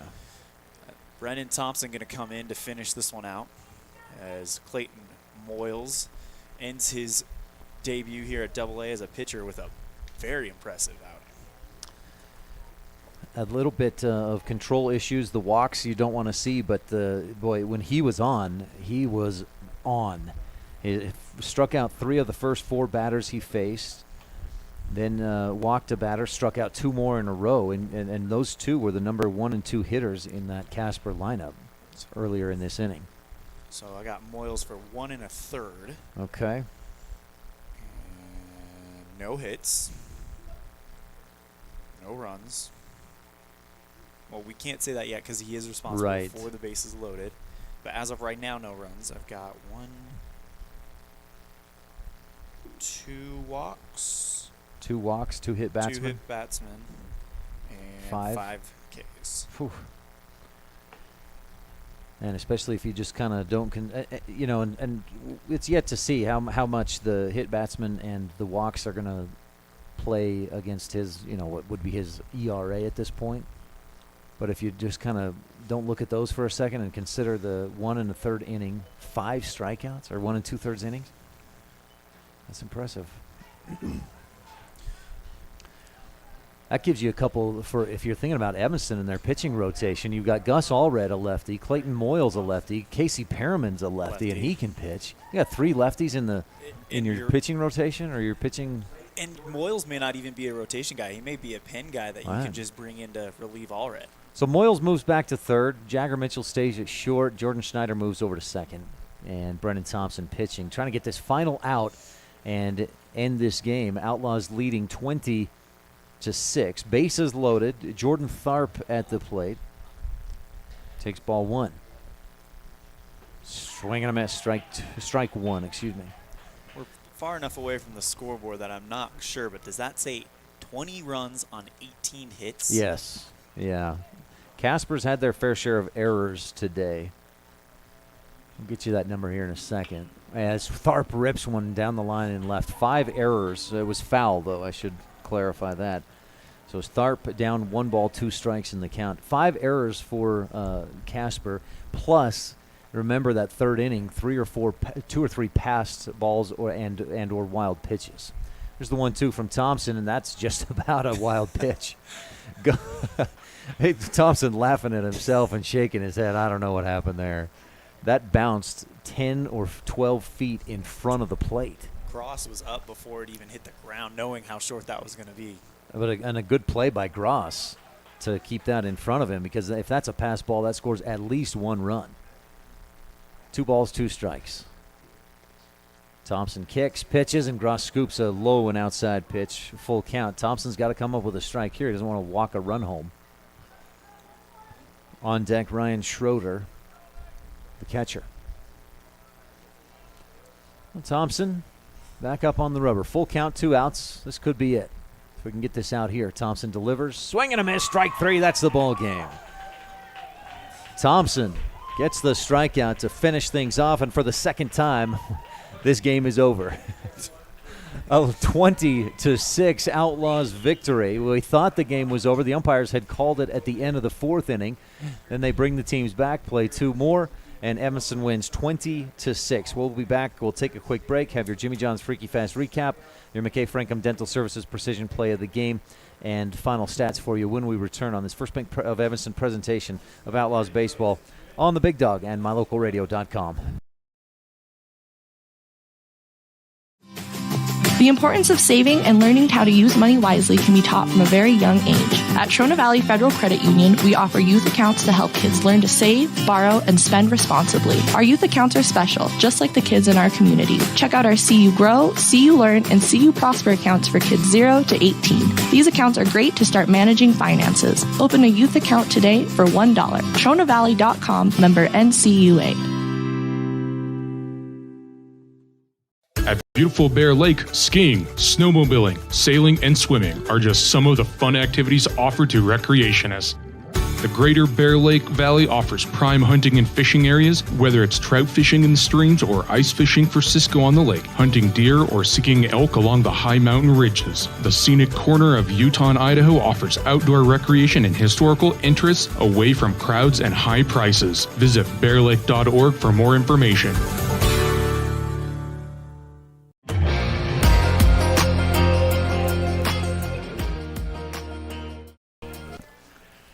Welcome back to HLADKY Memorial Field and the Evanston Outlaws Game 2 of this young season. Time for your Jimmy John's Freaky Fast recap. Jimmy John's at 113 Front Street in Evanston, where they spend 6 hours daily slicing all-natural meats and fresh produce for your 30-second sandwich. Jimmy John's, where fresh and fast meat.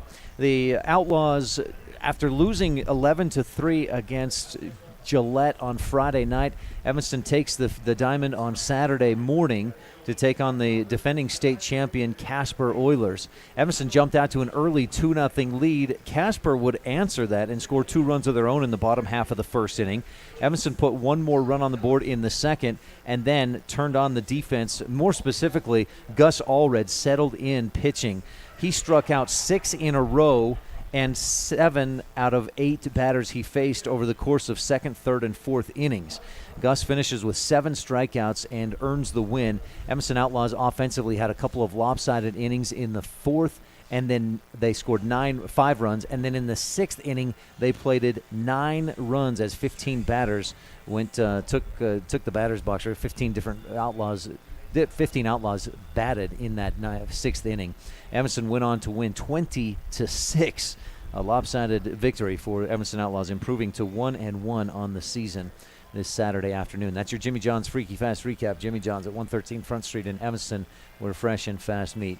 Stay tuned. We've got your McKay Frankham Dental Services Precision Play of the Game coming up, the rest of our postgame as well, on this First Bank of Evanston presentation of Outlaws Baseball on KNYN 99.1 FM, the Big Dog in Country, and MyLocalRadio.com. You're invited to come in and visit with the team at Cache Honda Yamaha in Cache Valley today. Our customers are our friends. If you haven't ever been in, stop in today. We'd love to get to know you. If you haven't been in for a while, stop in and let's get caught up. And if you were here yesterday, come back again soon. You always have an open invitation to visit the crew at Cash Honda Yamaha, where our customers are our friends, on US 91 between Logan and Smithfield.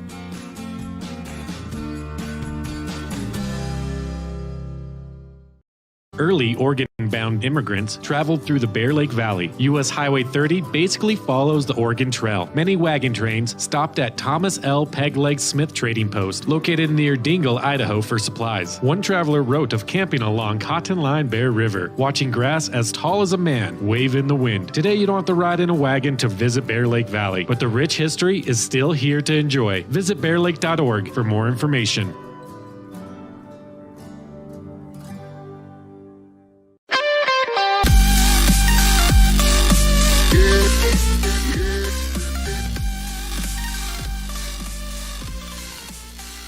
Back at HLADKY Memorial Field in Gillette, Ryan Steineckert here with ELAN, OLLIFF, and Outlaws opened the season last night with an 11-3 loss against Gillette.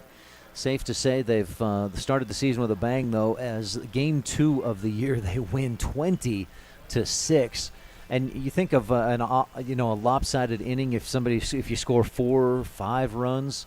Outlaws scored 5 in the 4th, 9 in the 6th inning.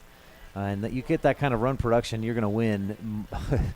I mean, you can't say 100% of the time in baseball, but, boy, you get 20 runs in a game, you're going to win most of your contests, which the Outlaws did today. Winning pitcher Gus Allred goes 3 1/3, allows 2 hits, 3 runs, 2 of them earned, walked 3, struck out 7. Jagger Mitchell in relief, 4 hits, 3 runs, all 3 earned, struck out 2. Clayton Moyles finishes the game, went 1 2/3. Walked 2, hit 2, but struck out 5 in his Outlaws debut. Clayton Moyles coming in relief, and then Brendan Thompson came in and pitched 1/3 of an inning, struck out 1, and that was all he had to do. Got that work done, so he allowed no hits, no runs, none earned. Obviously, no hits or no walks, no hit by pitch, and 1 strikeout. So the Outlaws improved to 1-1 on this young season, and they'll get back on the field on the diamond tomorrow morning, 9:30 against Cheyenne. Then they'll play right again just directly after that against Sheridan. We'll have both those games, not on the radio, but on mylocalradio.com. If you're interested, tune in tomorrow morning from here in Gillette. We got some final stats for you. Elan, do you want to run through the winning Evanston Outlaws individual stats real quick? Absolutely. Reed Gross goes 2 for 4 with 1 run scored. Clayton Moyles, 2 for 5 with 2 runs scored. Jagger Mitchell, 3 for 5 with 1 run scored and 3 RBIs. He, one of the leaders on the team, Ryan Fisher, 2 for 4 with 3 run scores and 2 RBIs. Gus Allred, 3 for 5 with 1 run scored and 3 RBIs. Casey Perriman, 2 for 4 with 2 runs scored and 1 RBI. So he continues his hot weekend at the plate. Brendan Thompson, 2 for 5, 3 runs scored and 1 RBI. Connor Peterson leads the team in RBIs, it looks like. I'm going to double check my math here. Sorry, I got that wrong. Connor Peterson, 1 for 3. 1 in 3 at-bats. And Jordan Schneider, 2 for 3 with 3 runs scored and 2 RBIs. Gus Allred and Jagger Mitchell lead the team in RBIs in this performance.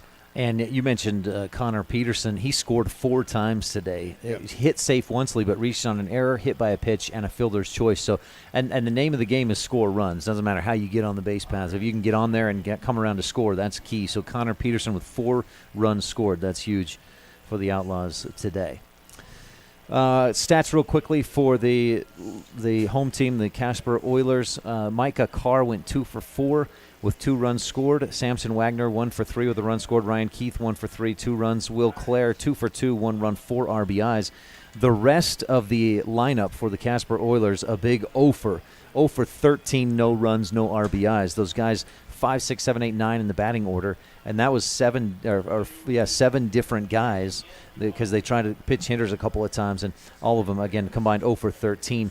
Outlaws pitchers struck out 15 Casper Oilers. That's an impressive number right there, and especially when you look at Gus Allred's 7 strikeouts, 6 in a row in the second and third innings. Good win for the Outlaws, a dominant win, 20-6, the final on the station or the Impact Physical Therapy scoreboard. 18 hits. Man, you get those bats coming alive like that, you're going to win a lot of games. And if they can continue this momentum throughout the weekend, it's a very good chance we're going to be playing a game on Monday. Right, and that's the goal, is to win a couple between today and tomorrow and earn a spot. Obviously the biggest, the thing you'd like the most is to play for first and second.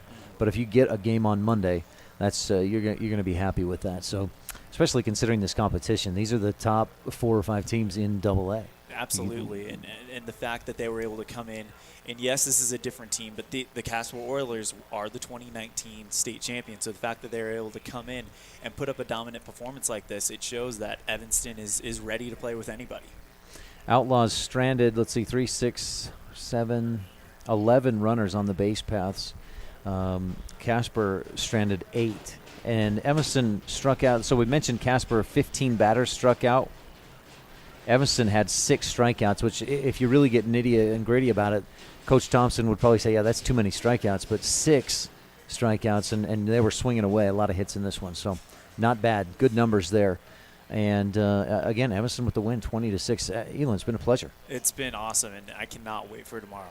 Tomorrow morning we'll get started bright and early. Evanston has the first 2 games of the day. They'll play at 9:30 against Cheyenne. Is that right? And then against Cheyenne. Against Cheyenne. And then at 12 o'clock against Sheridan. Now, we should do one more thing before we wrap this thing up. The Dr. McKay Frankham Dental Services Precision Play of the Game. Oh, man. You've got 2 that are standing out in my mind. Of course, Gus Allred striking out 6 in a row. Mm-hmm. But then Clayton Moyles coming out, never pitching in a AA game, and he strikes out 5. Does not allow a hit through 1 1/3 innings pitched. Boy, that's I don't know if I can't. I'm not picking between those 2. Those are the 2 that come out in my mind too. But I don't know how you, because the context of Moyles in his debut in AA baseball, and he strikes out 5. But then, Gus, you strike out 6 in a row and 7 out of 8. And then I was thinking the tiebreaker would be the performance at the plate. But then Clayton Moyles goes 2 for 5 with 2 runs scored. Uh-huh. Gus Allred goes 3 for 5 with a run scored and 3 RBIs. So it's too close to call. Yeah.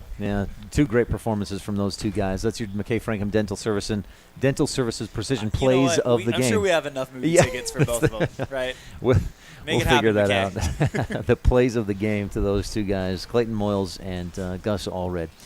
All right, Elan, so we'll be back tomorrow morning, and then depending on how the Outlaws do and how the other teams do as well, we'll see about Monday. But for sure tomorrow morning, we'll go on about 9:20. Yeah, 9:20 sounds about right. And then immediately following that, we have Evanston versus Sheridan. But like you mentioned earlier in the broadcast, those will be 2 different streams. So as soon as the Evanston-Cheyenne game ends, we'll wrap up quickly, and then we'll go right into the Sheridan-Evanston game. And again, Sunday games will not be on the radio. They will be online only, mylocalradio.com. All right, so then for Elan OLLIFF, I'm Ryan Steineckert. 20-6, Outlaws improved to 1-1 with a big-time win over the Casper Oilers. That'll do it for us from here at HLADKY Memorial Field. For today, we'll be back tomorrow morning with more Outlaws baseball. Go Outlaws.